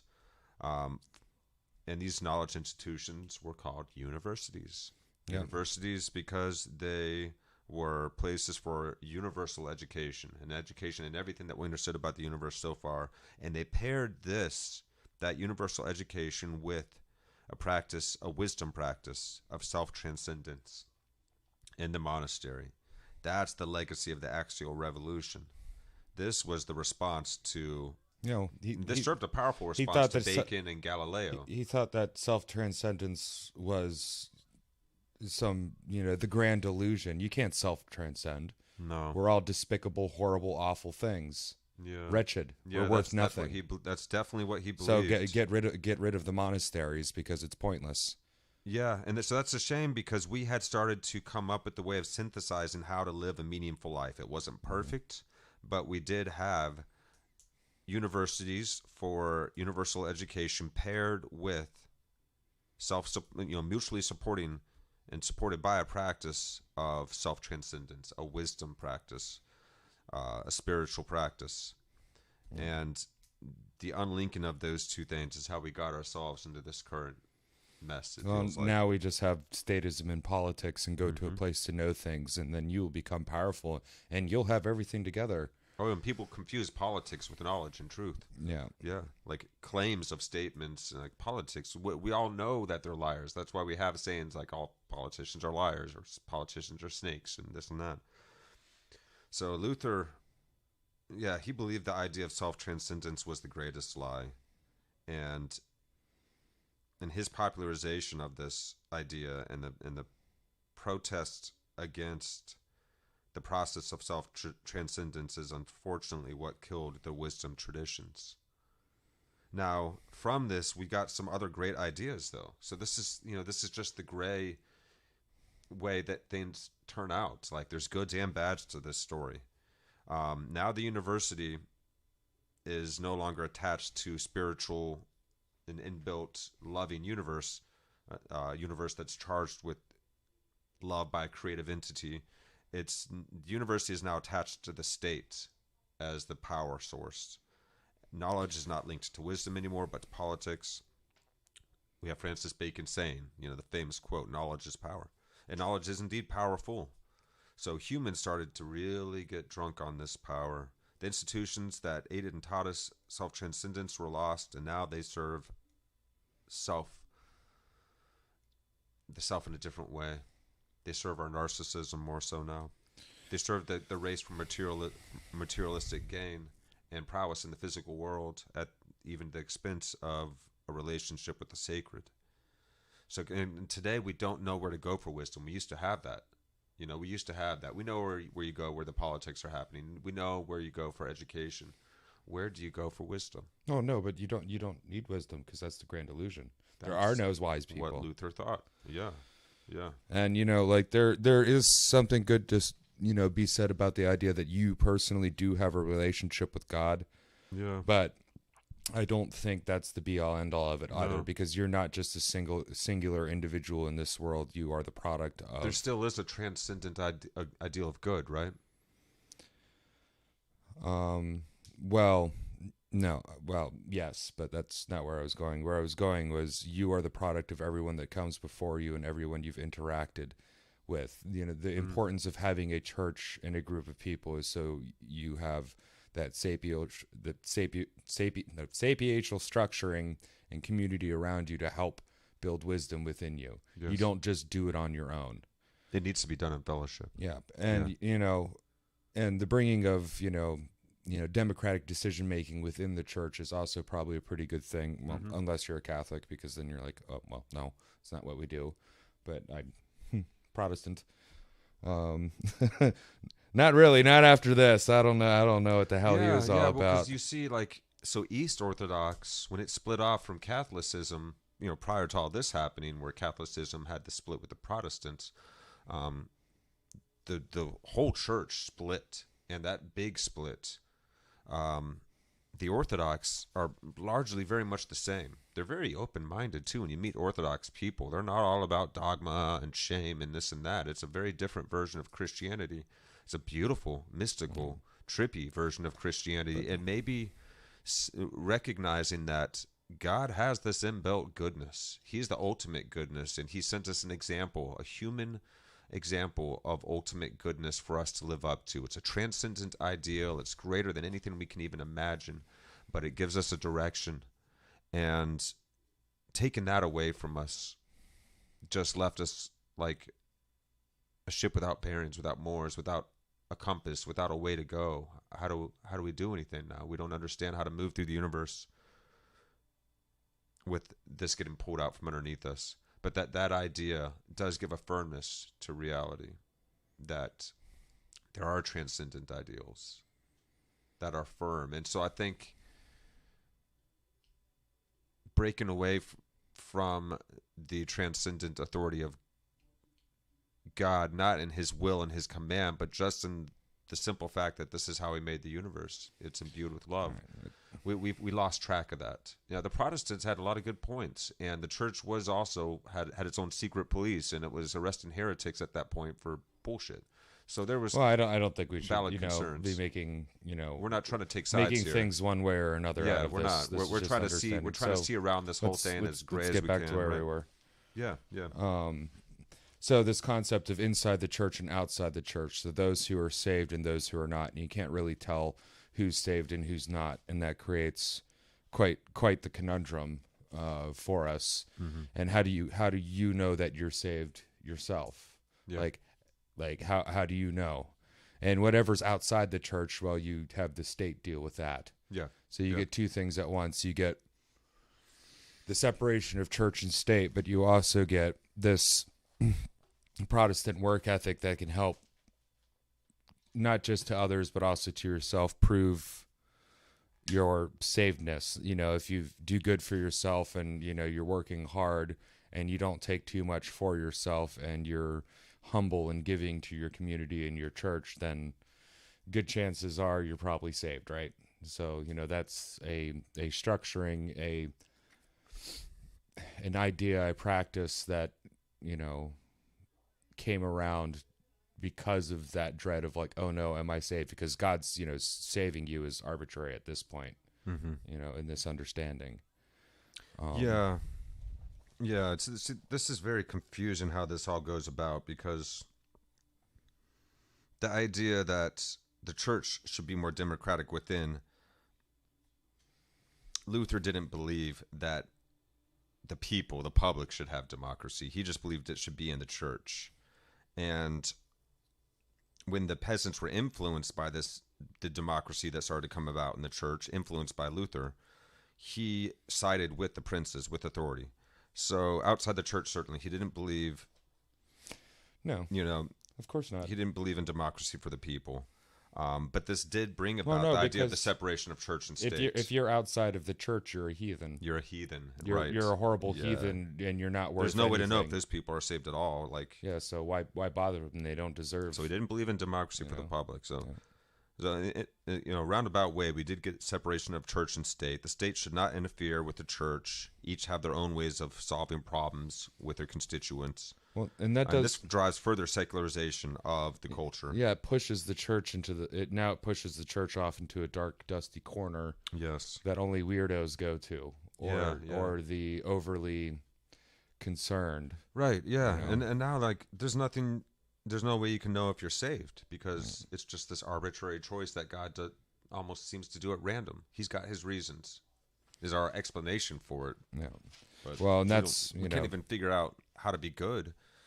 So this creates a new anxiety. This is Luther's double blind that he inadvertently presents to the world. Only individual conscience can determine what's moral and good, but your individual conscience is also inherently self-deceiving. So the solution that you mentioned was the Protestant work ethics. You know, people realize, well, okay, so I guess we can just work hard, and that makes life good. And if you're succeeding, you must be in God's graces. And you gave a much more thorough explanation, like you included showing humility and not spending too much and everything. And that is an aspect of the Protestant ethic that's really important to bear in mind, I think. So the idea would go this way: if we lost that part, if you're working hard and doing successful in your life, that must mean you have God's graces. But if you're just taking it for yourself and only for yourself, then you're harming your neighbor, your church members, and everywhere else. So now you are not using God's graces in a graceful sort of way. Now you're egotistical and selfish, and now you're wretched again. You're not saved anymore. Let's kill you and take your stuff.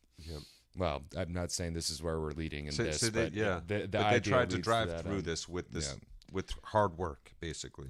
Being humble, having hard work ethic. Which, there's something to be said about that. No, there's not. There's something to be said about that, isn't there? Now, when you lose the humility side of it and you're just trying to work hard for number one, that's what we kind of took with it and we've run with ever since then. Yeah, there's something in kind of like, some new agey type of stuff called, the abundance doctrine or whatever idea that, like your pastor can have like, a Lexus and a Rolls Royce, and like a Rolex and gold and all that stuff. And it's great. And everybody looks up. He's like, oh, God must love him so much. He must be great. No, he's just screwing you out of your money, taking the tithing and using it on himself. Or, like doing the Joel Osteen and convincing enough dumb suckers to give him money. And I hate to say it that way, but... Right. Yeah. There's room for a lot of wrong turns in this world, and we have humans have certainly made. I think there's more room for wrong turns than right turns. I think that's how it works. I think so. Yep. Yep, and you have to take a lot of wrong turns to find the right ones, don't you? Yeah, Yeah. that's like mistake, isn't it? Is just part of is part of improving at anything. You got to make mistakes, so that's what we're doing. So we're trying to do this without judging ourselves and without taking any one side. We're gonna have our personal preferences, and our own personal opinions and beliefs, but Sure, as we should. Because, we are trying to look at this objectively as we can, along with you guys, just to understand. Okay, how did we get ourselves to this place, to this point in time in history, and so I feel us getting closer as we get into this. my last part of this note is for the Protestants, the Bible becomes the Pope. Yeah. So the Word of God in this paper format has become whatever the Pope. I'm not a Catholic, so like I understand the Pope is supposed to be like the highest person on the pyramid of closer to God. I don't really subscribe to that. I don't like yet again, if there's two or more. What is it? If there's two or more people on a hill discussing the nature of God in the universe, that's church. I'm more of that. I like that. Catholic Mass can be a beautiful thing, but I don't like the adornments with gold and the Bible with all the gold on it. And everybody's dressed up. Seems so like nice they made some wrong terms there. And the wow factor, if you want to get people in the extremity of factor, it, yeah. but It starts out with something beautiful, like let's make this thing gold to celebrate the beauty of God's glorious creative nature, and then all of a sudden everything's got to be inlaid with gold, and all of a sudden now you're hunting gold everywhere. That, you can get there's a Catholic church, actually right across the street from the church that I used to go to when I was a kid.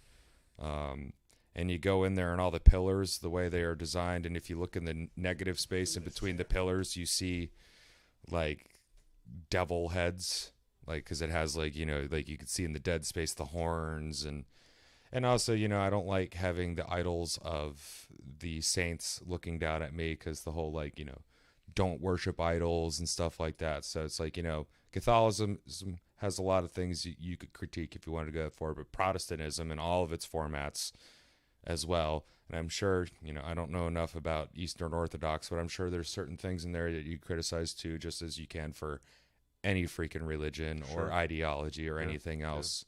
I think at this point right now, it's more important that we rebuild the transcendent wisdom institutions and take the best from what we got. And not be so consumed of like, oh, well, now you're outside of the church, you're a heretic, burn her, we're back to that right now. If you say the wrong words, in public, that used to be perfectly acceptable 5 freaking years ago. Now about burn him. He's a witch. He's not one of us. If you don't use our language, if you don't use our, whatever it is, we know you're not one of us. Now you're under suspicion. And if you won't change, the dangers of certainty. Yeah. We should always keep a little bit of room open in our minds on any subject, room to be corrected. Not so open your brain falls out. Yeah. I forget who said that, but that's I like that too. Keep an open mind, sure. but not so open your brain falls out. Yeah. But we can recognize things on levels of reliability, and I can be pretty sure about something, so it might be higher in the scale, but we don't ever have to be completely certain. That's plausibility, and plausibility requires a bunch of different plausibility. divergent sources that all come together to agree that so that's things can be increasingly plausible. They're then never 1,000% certain. Yeah, and then the certainty comes in if it actually happened. Yeah. So there's room for self-correction. As in action, like that's certainly a chair you're sitting on. You're sitting on it. Right. You're using it as a chair. It was built as a chair. It was sold as a chair. I'm 100% certain that's a chair. According to humans that use chairs, at least. As far as without a human to call it a chair, it's just here. It's whatever it is. It's an object, and even an object is something that you need a conscious. Yeah, but if you leave it out there, the cats and the dogs will use it as a chair too. They'll be like, "Oh, comfy, I'm getting in it." Yeah, you need a conscious, animate being to be able to recognize objects, and even especially to be able to call them names like chairs. But yes, all right. So I think we're caught up. Let's go ahead and jump back in here, guys. What shocked Luther, and shouldn't shock us, is that Protestantism quickly fragments. Because when you give people no authority other than their own individual conscience, when you separate them from any claims upon them of tradition, any claims upon them of history or institution, any claims upon them of knowledge, the idea that they will all agree is actually a ridiculous idea. And so what happens, and continues to happen to this very day, is the huge and ongoing and accelerating fragmentation of Protestantism into denomination after denomination after denomination. And you get what has been called in other quarters, but can be applied here, the narcissism of small difference. Right? You have to find that piece of evidence that shows that you are unique, that shows that out of all of the damned masses, God has elected you. Your uniqueness, your specialness, your unearned, unique specialness has to be guaranteed. And if the more I'm like these other people, the more that comes into question. So not only am I driven by my own radicalized subjectivity in my interpretation, I'm also hungry for a mark of specialness for me that will show that I am saved. And so the narcissism and the fragmentation of Protestantism march in lockstep together, mutually accelerating.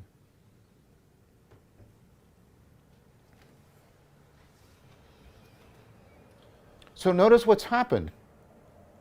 Take a look, right? You're getting, God is withdrawing. God's withdrawing. By the time of Luther, God has become very much this arbitrary will in a world that is nothing but a battle of wills. Think about how not that long after Luther you have Shakespeare. Luther is the great writer of German. Shakespeare is the great writer of English. And notice how somebody who is plumbing the depths of the human psyche, Shakespeare, in a way that, of course, has struck most of us as perennially profound, how absent God is from that world of Shakespeare. There's supernaturals there. There are the witches in Macbeth. There are ghosts in Hamlet. But God is not ever present. And the supernatural is absurd and arbitrary and largely an agent of chaos and a destiny that thwarts people in their endeavors.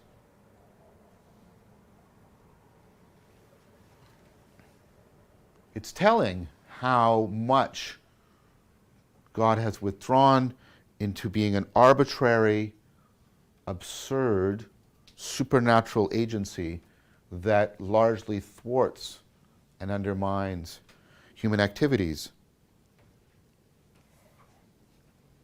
So, the Protestant Reformation is fundamental to our grammar of how we understand ourselves. And the problem is, even though many of us are children of the secularization that is accelerated by the Protestant Reformation, we still carry that grammar around in our head. We have to work hard. We have to work very hard. And if we don't work hard, there's somewhere it's going to be revealed how worthless we are. And that we hunger for that unearned positive regard. We need to find that mark of our uniqueness that shows that we are chosen from the damned and that we will not disappear into nothingness and meaninglessness, but instead we will be adored for simply who we are.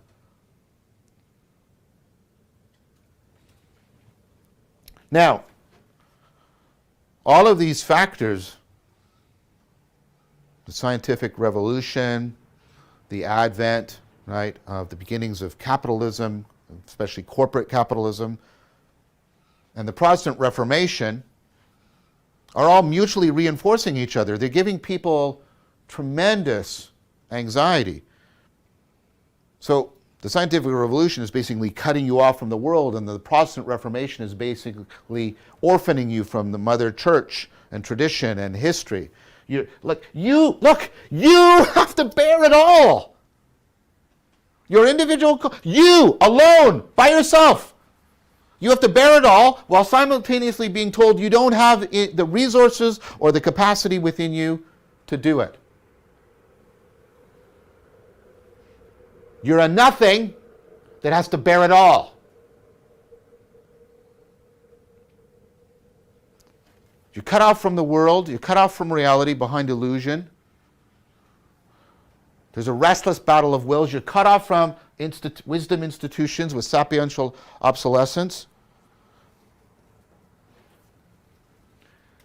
So this is a time of a lot of existential dread. You see the very thoughtful response of people like Pascal, who's now experiencing the cosmos not as a cosmos.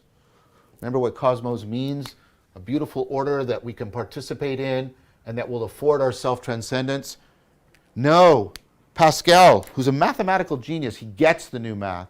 He looks out at the cosmos and he says, those infinite spaces terrify me.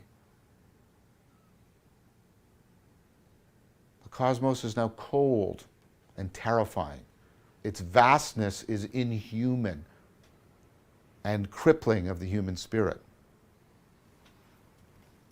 There's an individual who arises, same time, and wants to address this anxiety. And we'll talk about the comparison between Pascal and this person. This person is René Descartes.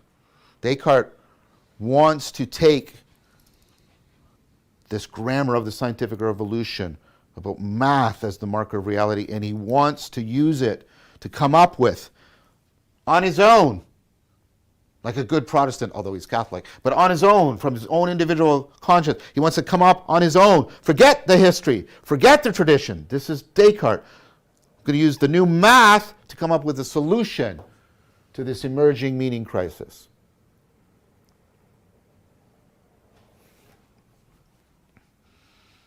Now, Descartes is a genius.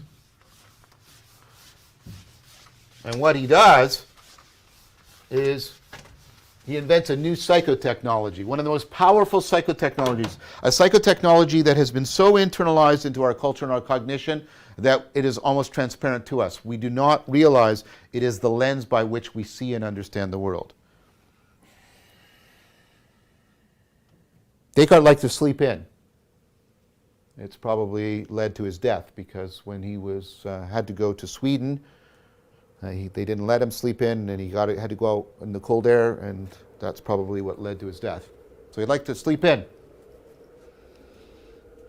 So one day he's laying in bed, and it was the fashion at the time, the architectural fashion, for there to be tiling on the floor and tiling on the walls. There's a fly flying around the room. Now, for most of us, that's it. That's all we get, fly in a room. But Descartes notes that he noted that if he counts the number of tiles along, right, these three axes, he can come up with three numbers that will plot wherever the fly is in the room. Descartes invents Cartesian graphing, the system we use today, the XYZ system. He takes the new algebra, the new way in which, Galileo had been using math, and he pushes it even further. He invents graphing. And what psychotechnology, because that's what it is, this is a standardized strategy learned from your society, a socialized standardized strategy for information processing, what psychotechnology more means science to you than a graph? When I can make a graph, I'm doing science. When I can think graphically, I'm thinking scientifically. This is one of the most powerful and pervasive psychotechnologies, and he invents it. And this brings with it a powerful idea, because he invents analytic geometry. Any geometrical shape can be converted into an algebraic equation. Equations capture reality. Because remember what Galileo has done. Math doesn't have to look like, it doesn't have to share the same gestalt as what it's representing. That has now been taken to its fulfillment in Descartes. The equations are not in any way like what they represent, but nevertheless, following up on Copernicus and Galileo, they are what cut through illusion into reality. Now this is a radical idea. Because of graphing and analytic geometry, we get this idea that we can grasp the world with equations. So you think that this captures something deep about the world. E equals mc squared, and you should. Because when you really understand this, you can take a paperclip worth of matter and you can smash a city to the ground, men and women like gods.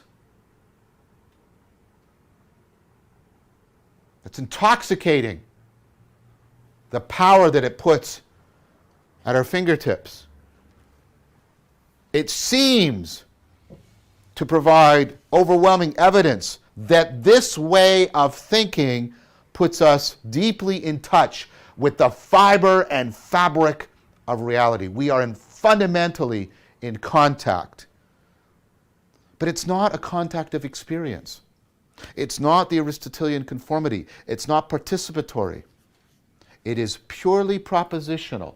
It is purely abstract. It is purely symbolic. Now that's going to bring with it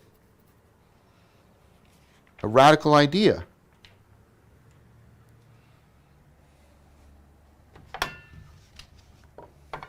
Descartes thinks, well, you know what?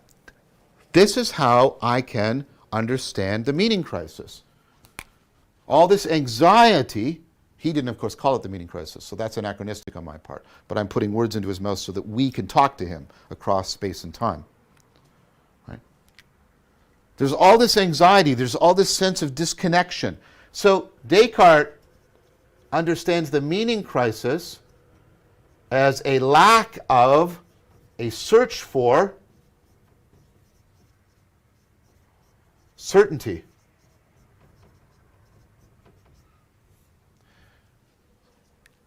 Conformity, in the Aristotelian, the Neoplatonic sense, right?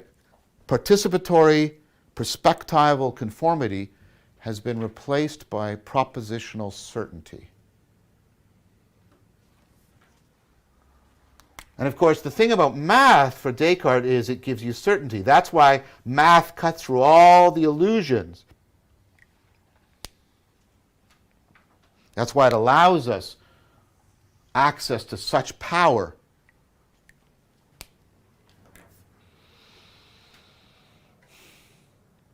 So Descartes thinks the answer to the crisis is to transform our minds, not in any kind of spiritual transformation, but to transform our minds into machines of certainty.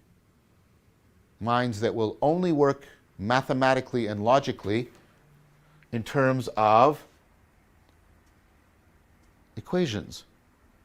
The way to get certainty is to turn myself into a machine that represents the world through abstract, symbolic, propositions and then manipulate those propositions in a purely logical, mathematical function.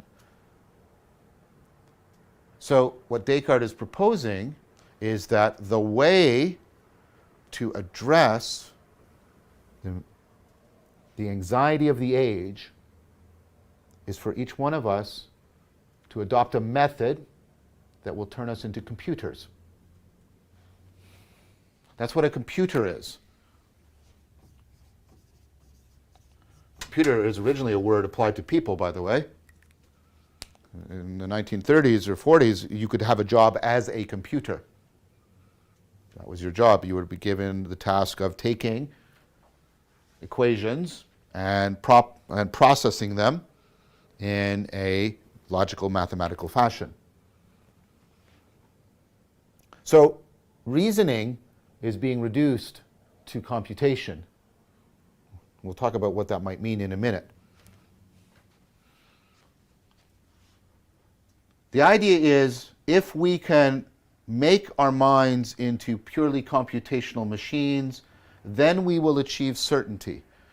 Certainty in our beliefs, right, will give us what Descartes thinks we need in order to alleviate the anxiety that we're suffering. And of course, we do that, right? We are still, on one hand, we have the cultural grammar of Luther and the narcissism and the radical self-doubt. And on the other hand, we have the Cartesian grammar. We seek certainty. We won't believe anything until it's certain. And of course, we vacillate between, I must accept it without any evidence or reason, Luther. I can only accept it if it's absolutely certain and beyond question, Descartes. And both of these, of course, are pathological. The first is pathological because if you completely remove people's agency in how they come to their beliefs, then you radically undermine any meaning in life they might possess. The other one, the pursuit of certainty. And there are individuals who seem to speak as if mathematical science will still give us certainty. That's an illusion, part of what we discover after Descartes. And Descartes was also surprised in that people ended up disagreeing with him, is that science doesn't and can't provide certainty. These two equations I put up on the board. This is from Einstein. This is from Newton. What Einstein showed is things that Newton thought were certain, absolute space and time, these kinds of formula, actually don't possess the certainty that Newton thought they did. We'll talk a little bit later about why we can't, except in very limited context. There are deep, deep reasons why we can't pursue certainty. And therefore, we can't seek certainty as the solution to the loss of connection. Connection to ourself, connection to the world, connection to other minds. Now, why does Descartes, it's again this radical irony, it's very similar to Luther. Why does Descartes attempt to address this burgeoning loss of connections? Why does it actually result in exactly the opposite, an increased sense of disconnectedness? Well, part of it, of course, is the failure of the project of certainty.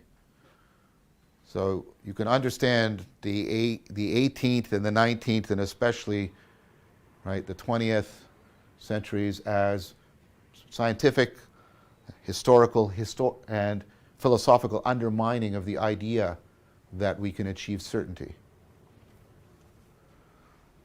Of course, one of the great principles of modern physics is the uncertainty principle. But let's go back. So Descartes, proposes that we should do this, but there's an individual at his time, who's a contemporary of Descartes, who makes it explicit and radical, and then challenges Descartes with that radical derivation. Hobbes says, well, all of this, what this means is that cognition is computation. Hobbes says that. He uses an older word. He says ratiocination, what we would now say is cognition. By ratiocination, I mean computation. Cognition is computation. Now, there's a lot of people who were going to disagree, right, with this model of computation. There's a lot of discussion right now. Brian Cantwell-Smith, a colleague of mine at the University of Toronto, does a lot of important work on the metaphysics of computation. I am not trying to state that this is the absolute truth about computation. That, of course, would be ironic given what I just said about certainty. All I am arguing is historically this has been the interpretation of what computation was for people like Descartes and Hobbes. That's all we need for this argument. But Hobbes says cognition is computation. And then here's the radical idea he proposes. He takes a new idea, current at the time. Remember the idea that matter is a substance. Remember the old Aristotelian idea is matter is pure potential. But with Galileo, matter is a reality, right, in the sense of a substance. It resists. And it's good that it resists because I need something that resists my will in order to help me with my biases. So matter is inert. It's resistance. It's really there. I push on it. Notice that, again, all that's left of conformity is resistance of will. Hobbes says, well, matter is real. And what if I built a material machine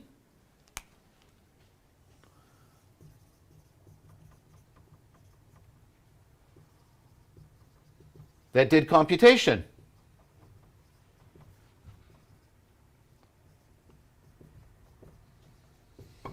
If cognition is just computation, and I can build a machine that does computation, and some of the first automatic machines are being built at this time, calculating machines.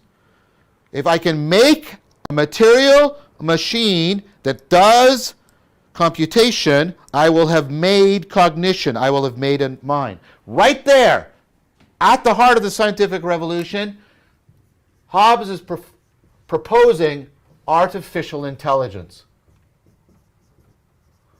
Notice how artificial intelligence, artificial intelligence is a child of the advent of the meaning crisis and the scientific revolution. It's not a modern idea. Artificial intelligence goes back to this time. And see, what is Hobbes doing with this? So, I said Galileo kills the universe and Copernicus, right, kills the reality of our sense experience. But Hobbes is doing something way more personal because up till now, right, you've been isolated inside your own mind, but at least still there. I still have something special, unique, something spiritual. Hobbes kills the soul. There's no soul. Because if artificial intelligence is right, if I can build a machine, a purely material machine that is capable of computation, then I will have made a mind, and I didn't have to involve any soul stuff, any spirit stuff in making it. And that's radical. We'll take a look at how Descartes responds to that and how deep that response is woven into our culture and the crisis, and how we move between AI and Descartes even today. Thank you very much for your time and attention. Wow. Meow, meow, meow, meow, meow, meow, meow, meow, meow. Meow. Ruff, ruff, ruff. Ruff, ruff, ruff. Ruff, ruff, ruff, ruff, ruff. Yeah.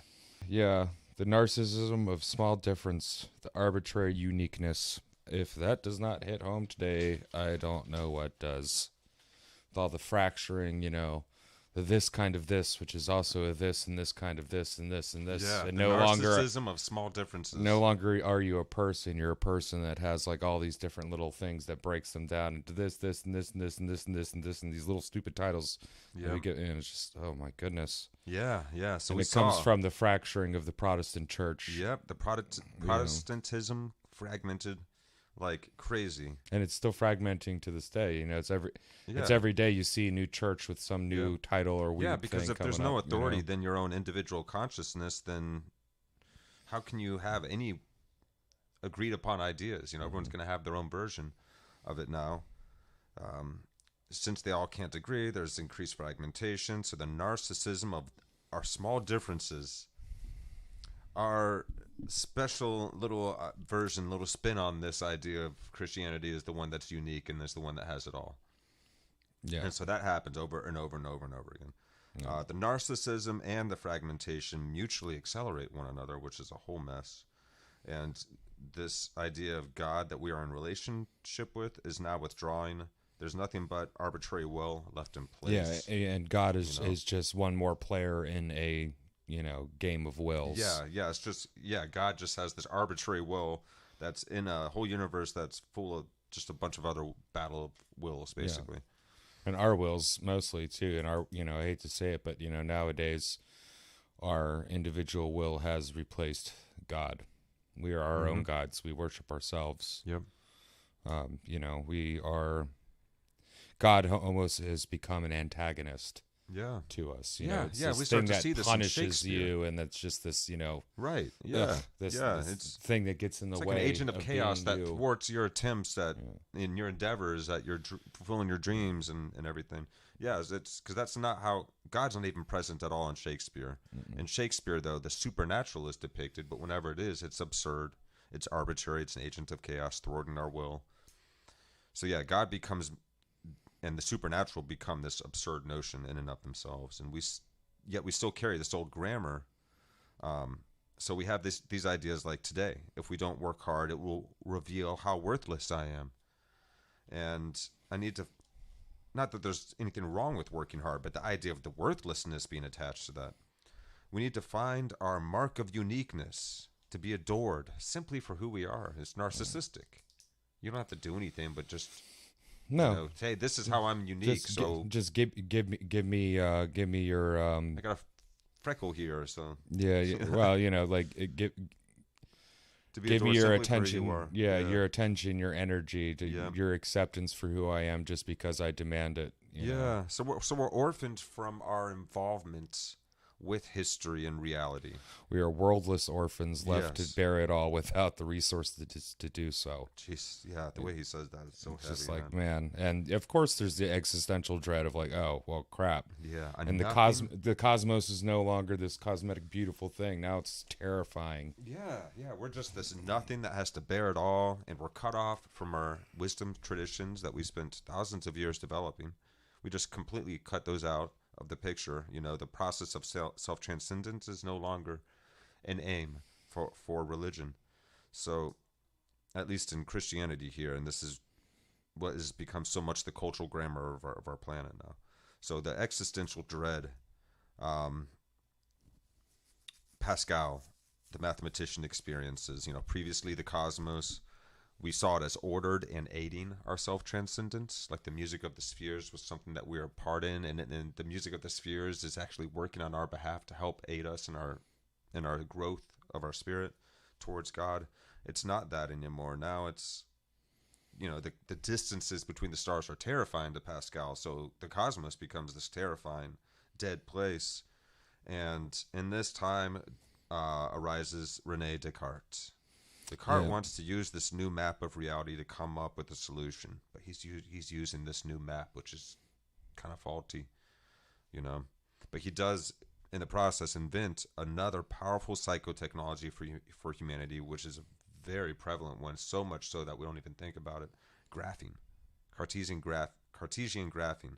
The idea that he takes the new algebra and he invents this standardized graphing system. And psychotechnology, whenever we say that, I love that Vervaeke brought in this definition here today. He said it's, to remind us what a psychotechnology is. It's not just like a psychological technique. It's a socialized, standardized information processing tool that you're using our minds for. So we start thinking graphically. We start thinking graphically in terms of science. We invent and through this was the invention of analytic geometry. Yeah, so we analyze things through geometry. Yes. And the idea that these equations capture reality, and regardless of like you said, the equations won't. E equals mc squared is not the gestalt of energy and mass and the speed of light and all that stuff, but it is sufficient enough for us to condense a very abstract idea into, say, a very small space. Yeah, and it's usable. It's usable such that we can take, in our technology, we can apply this science to use its tiny paperclip, like you said, a paperclip amount of matter to blow up an entire city. Well, like this use of math to make reason does make gods of men, if you will. It really, because now we are masters of the universe. We are master. We can get off the planet once we can figure out how to go faster than the speed of light, and then produce matter, and maybe and then we're getting the power of gods. We already have the power of gods. We can blow up whole cities full of women. Yet and again, children pushing like God further into the background too. No longer is. Okay, so if God's will is arbitrary and everything, at least it's a potent will. And now it's less potent because now we have the power of God within our hands. Yes, which elevates our personal selves even further above reality. And I really like what Daniel Schmachtenberger says in respect to this, that today we now need to somehow develop the wisdom of gods to be able to manage this power of gods that we now have. And this new reality came into place because we proved that through analytic geometry that any shape can be converted into a formula, and then you can predict what that shape's going to do. This is so powerful. It helped us to recognize that equations can represent reality, and we can do all kinds of things with it, to the point that we've developed atom bombs at this point now. So the idea that we can understand the world through equations, math, science, is separating us from the participatory relationship with reality. It's now purely propositional knowledge is the how-to, the be-all, end-all of everything. And it's so immensely powerful. Descartes recognizes the search for certainty here. Well, and his interpretation of that meaning crisis would be the lack of a search for certainty. So he was trying to really give us certainty through math. Yes. And nothing is truly certain, and like what Vervaeke brought up, the uncertainty principle. It's important to realize it's like you can't be too certain. Like how many millions of people have we killed over the idea that we're certain we're right? Really? I keep bringing this up, but dude, you hold on to too many things. You think you're certain, you think you're right, and then only your way is right, and you are justified in doing what you do because you're doing what is right. Then you can be justified in doing anything. It's not evil anymore if you're killing someone that you see as evil. So this certainty in math, some dark territory. The minds are the machines of certainty through equations. So people become computers. We can use our computational ability to come to, he thought, to come to certainty of how the universe is, which is yet again trying to conform to the universe, but doing it in a way that's trying to make the universe conform to you, opposed to actually conforming to it. So his way of trying to address the anxiety of our age is through propositional knowledge gained through abstract mathematical calculation. His suggestion was that we must become as computers, like counting machines, which is what the original term computer comes from. Original computers were actually people that were good counters and problem solvers, mathematical problem solvers. So you call that person a computer because they were doing the computing. Reason is now reduced to computation to achieve certainty, to alleviate anxiety. That's such a shame too, because reasoning, you can't compute yourself into proper reasoning for, say, what is right and what is wrong. There is no computation for that. now really starting to have to deal with that because we're creating sufficiently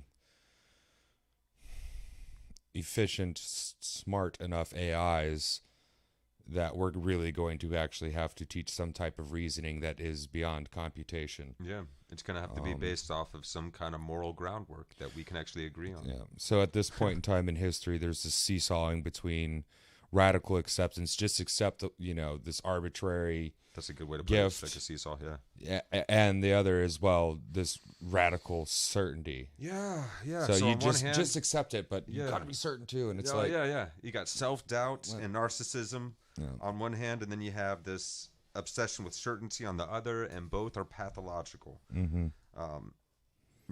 Both basically remove. Well, on one hand, if you remove agency, like you were saying, you're undermining our own capacity for self-responsibility and meritocratic action. And then on the other hand, you have science can't provide certainty either. We realize this, like you said. And certainty is no substitution for, or is no solution for the lack of connection to the world and to God. Right. Yeah. Neither can solve our disconnection. And we know this because we've tried science through the 18th, 19th, and 20th centuries to do so, to achieve certainty. And now we know it can't achieve certainty. It can achieve scales of probability, sure, but nothing is completely certain. Very few things are very certain. In fact, in philosophy, you can pretty much boil it down to like this reality even could be a total illusion, right? So the only thing that we know is that we're here now.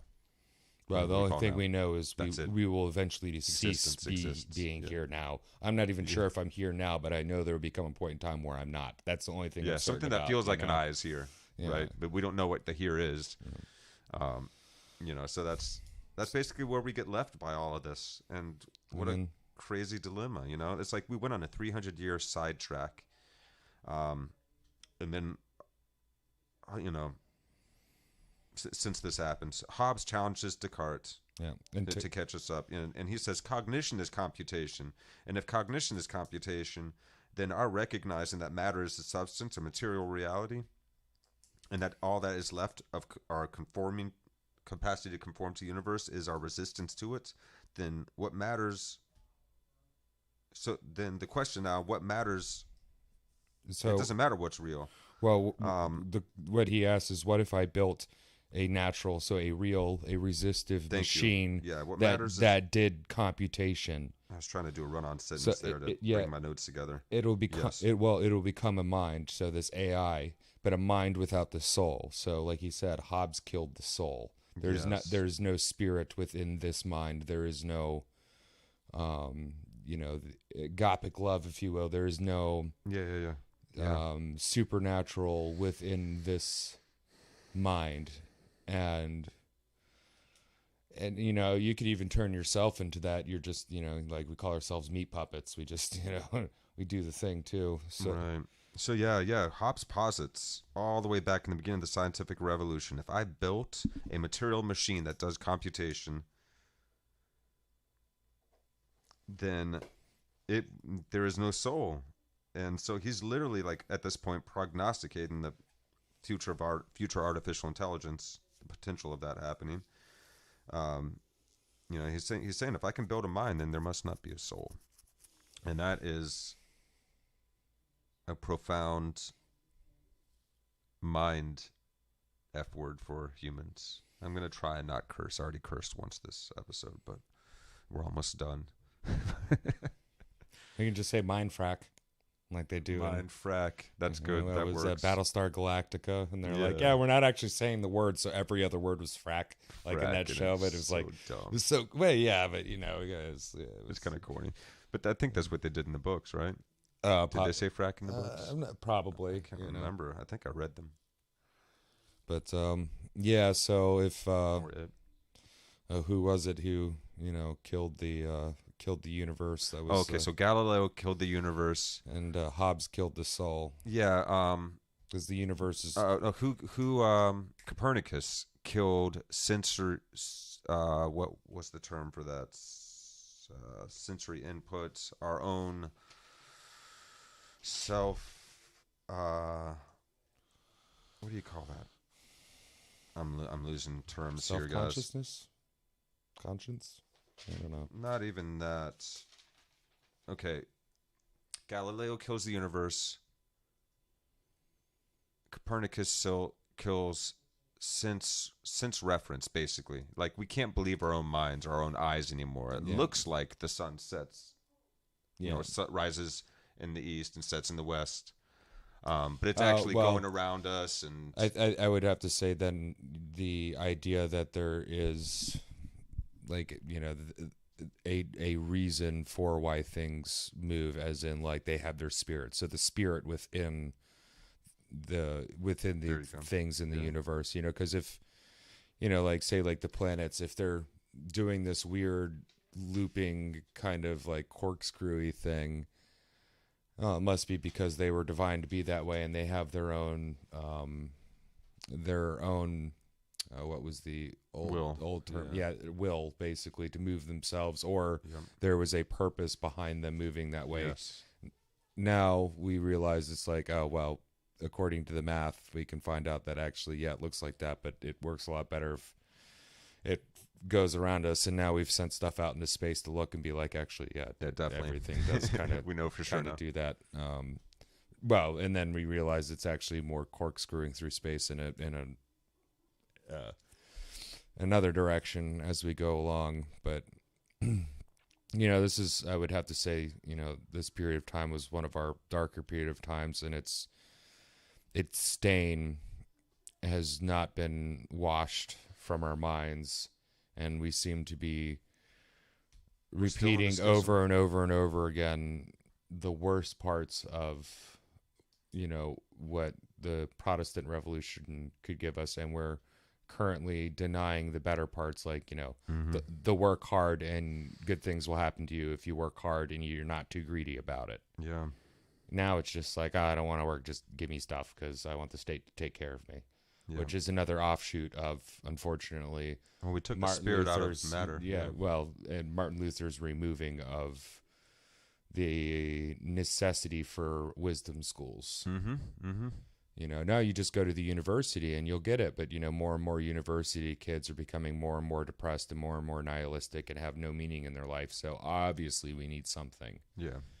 And of course, this does track up to an individual person, and that individual person isn't solely wholly responsible. We're not blaming these individuals, but they're good markers through the points in history, and we can see where the major shifts that they helped to accelerate.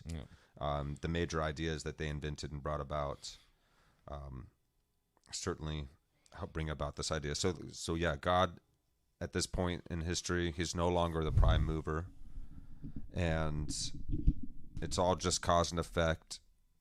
And what's interesting is that later on we were able to try and correct this notion and recognize, okay, there's cause and effect, but maybe there still is a prime mover. There can still actually be a prime mover that accounts for, that allows for there to be, that created his universe with cause and effect built into it. Well, we didn't create this math. So our idea of God is growing up with us. We didn't create what math describes and the rules that rule the universe. We're just discovering it. So what created that? Well, that's just it. Because the more we discover, the bigger the universe gets, the more ineffable and complex and unfathomable its distances become. So it's like the glory of God, this potential being that we're speaking of, it only becomes more evident. You could say the sophistication of its operation, of its creation, becomes more evident. If you don't become too secular and nihilistic, yes, I could say that. Yes, it is easy to become very nihilistic in this world and just say, well, what's it all matter? Nobody listens to me anyway. Why do I even bother? You know, like, whatever. You know, it's like, it's easy to get down that route. Just be like, okay, well, if we are just a flea on a flea fleeing through space, then what does it matter? Like, you know, if I'm gonna die in less than 100 years, why does it matter? Yeah. You know, if there's always going to continuously be suffering or at threat of dukkha, why does it matter? Yeah, you know, like, it's easy to become nihilistic. It's understandable. People would be, particularly without, you know, wisdom traditions, and, you know, and I'm not necessarily saying just monasteries or anything like that, but, you know, like, we could help recreate things where it's where people intentionally go to get together and have deep philosophical discussions about how to be and live in the world, and how to self-improve revel and embrace in the uncertainty that comes with Yes. being alive. Yeah. And then you get feedback from those Sure. people. You get sapiential feedback. And you might not ever become more certain. You just feel a little bit better about the uncertainties of the seas that you're riding currently. That's it. Like you have more power to be able to ride along. Because you never know how that ocean is going to play, but the better a captain you are at sailing your ship, you could say, so we can improve ourselves to be able to sail the uncertainty of reality, and we can become more comfortable in this reality as we become as we learn how to surf uncertainty. Practices like meditation and contemplation and moving meditative practices like Tai Chi and things like that, they help tremendously with this. Going about and classifying what works and what doesn't from each other. And by classifying, I mean like separating out and like separating out, like when you classify stones from different sizes to those. So sift out, work out, the obvious crap that doesn't work. And then the reason why it doesn't work and the reason why we went there. Yeah. To help, what would the word be? Inoculate us to doing it again.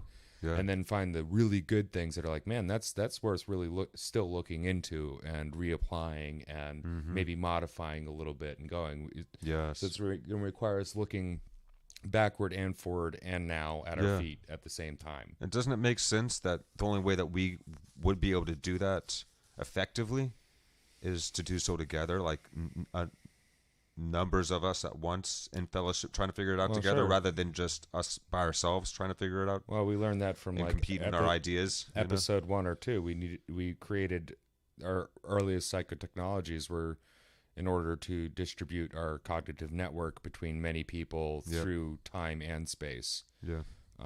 And then we created things like, languages and literacy and stuff like that in order to communicate my mind to not just somebody else's mind, but also my future mind and my past mind and other people's future mind and past mind. So we need more people. And this is where it's like, with the Martin Luther's idea of you have your personal relationship with God, and one half is right because it is you having this relationship, but in the other you do need other people to help garner wisdom, come to a better understanding of what your personal relationship is with the divine, and do it together. That's what church is.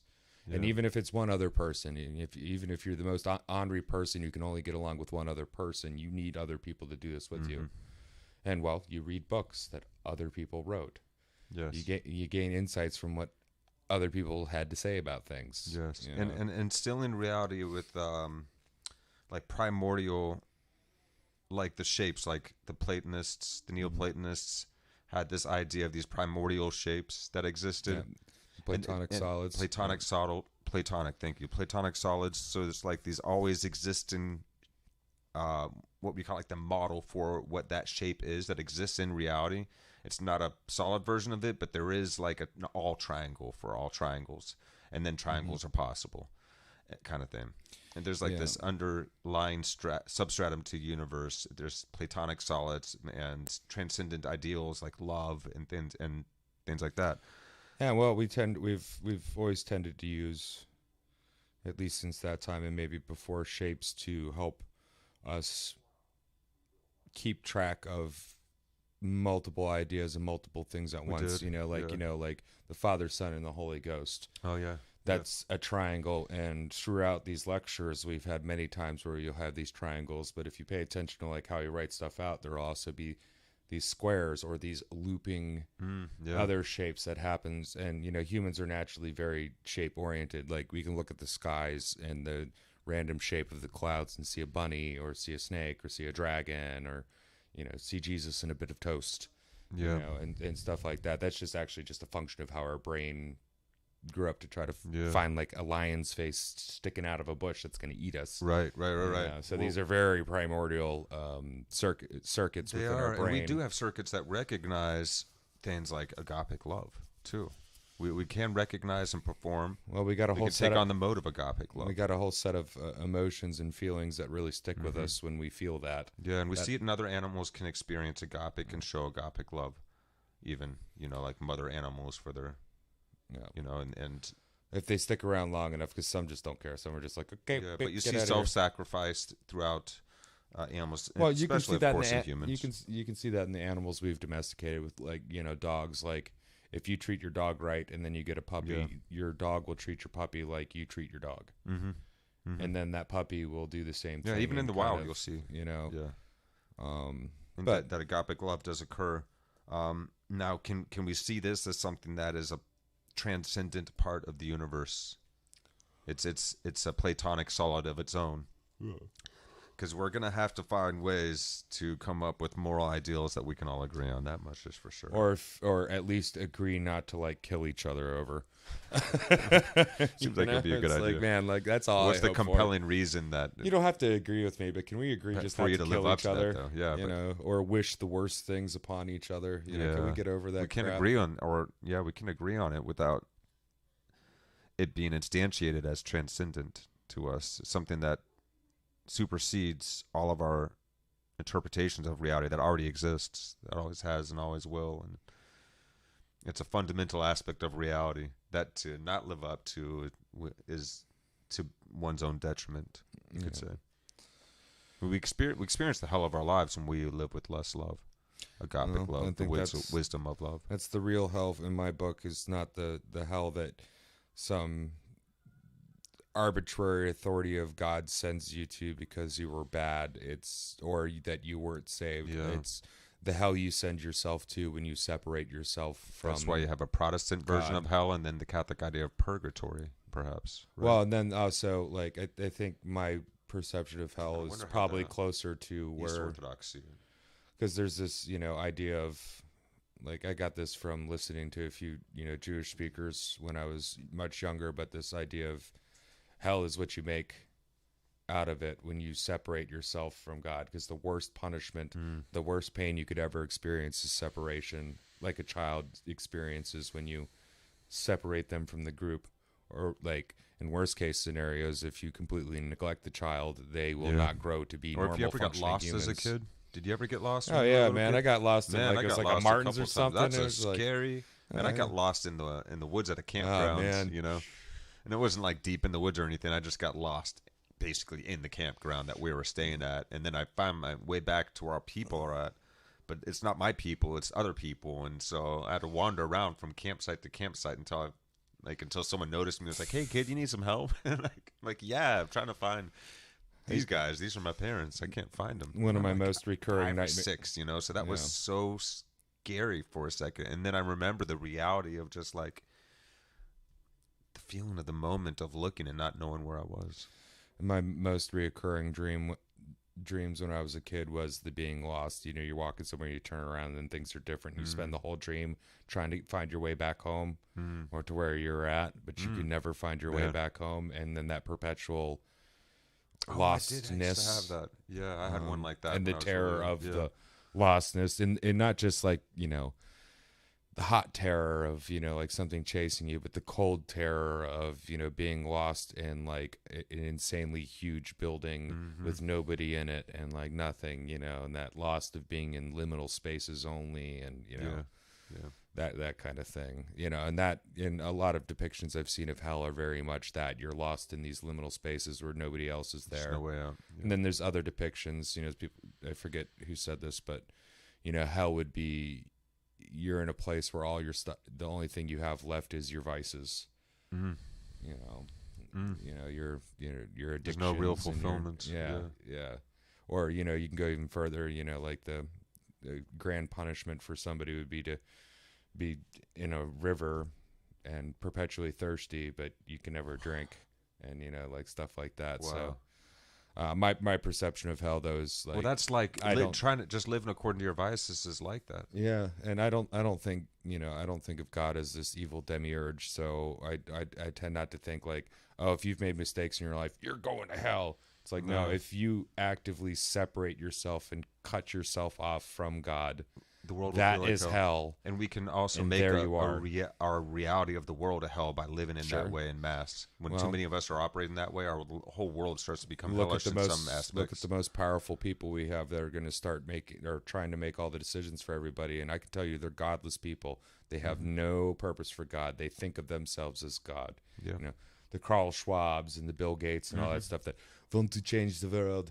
It's us, the Bill elites, Gates who can do this. And, finds a way to make money off anything. If you see that he's hey man, he's good at what he does. I'll give him starting to that, donate a large amount of money somewhere, and it looks like he's just being a kind benefactor. Yeah. He's out there just helping. No, they're investments. Yeah. He's going to end up making money off of that. And you know, Yeah. hey, whatever, get it. Major But- investments into vaccines years and years and years ago. Now he's reaping But, you billions know, from his it's- partners, it's- stocks that he owns. And, Yeah, the most hellish things that have happened in the world within recent human memories it has happened from godless people with too much power trying to make the world in their image, and their image is a image of hell because they live without God, which is hell, and they make it on they the don't world. believe in or recognize people's inherent goodness. Nope. You're either useful or you're not, and there will become a time that even the most useful person is no longer useful. And then they take you out, you know. Sounds frighteningly Marxist. Well, even beyond, you know, but like pre-Marx and everything. But yeah, you know, like, nihilistic. well, we dealt with World War I and World War II, which was nothing but, you know, madmen with ideologies making hell of the world that had no connection to God. Yeah, right. You know, As so we become increasingly disconnected from a sense of the sacred, we are much more likely to do serious damage to ourselves, our own sense of inner well-being, and to the world's wider well-being. Yeah. So let's do what we got to do to start making some meaning in things, because we're worth it. The world's worth it. The universe is worth it. Yeah. God's worth it, guys. Yeah, we are intertwined and interconnected with everything and everyone around us. And we are not so separate as we think. Realizing the actual I is not just recognizing one's own inner authenticity. To recognize and have access to that authenticity, I feel that one must recognize themselves as a part of a great dance with reality.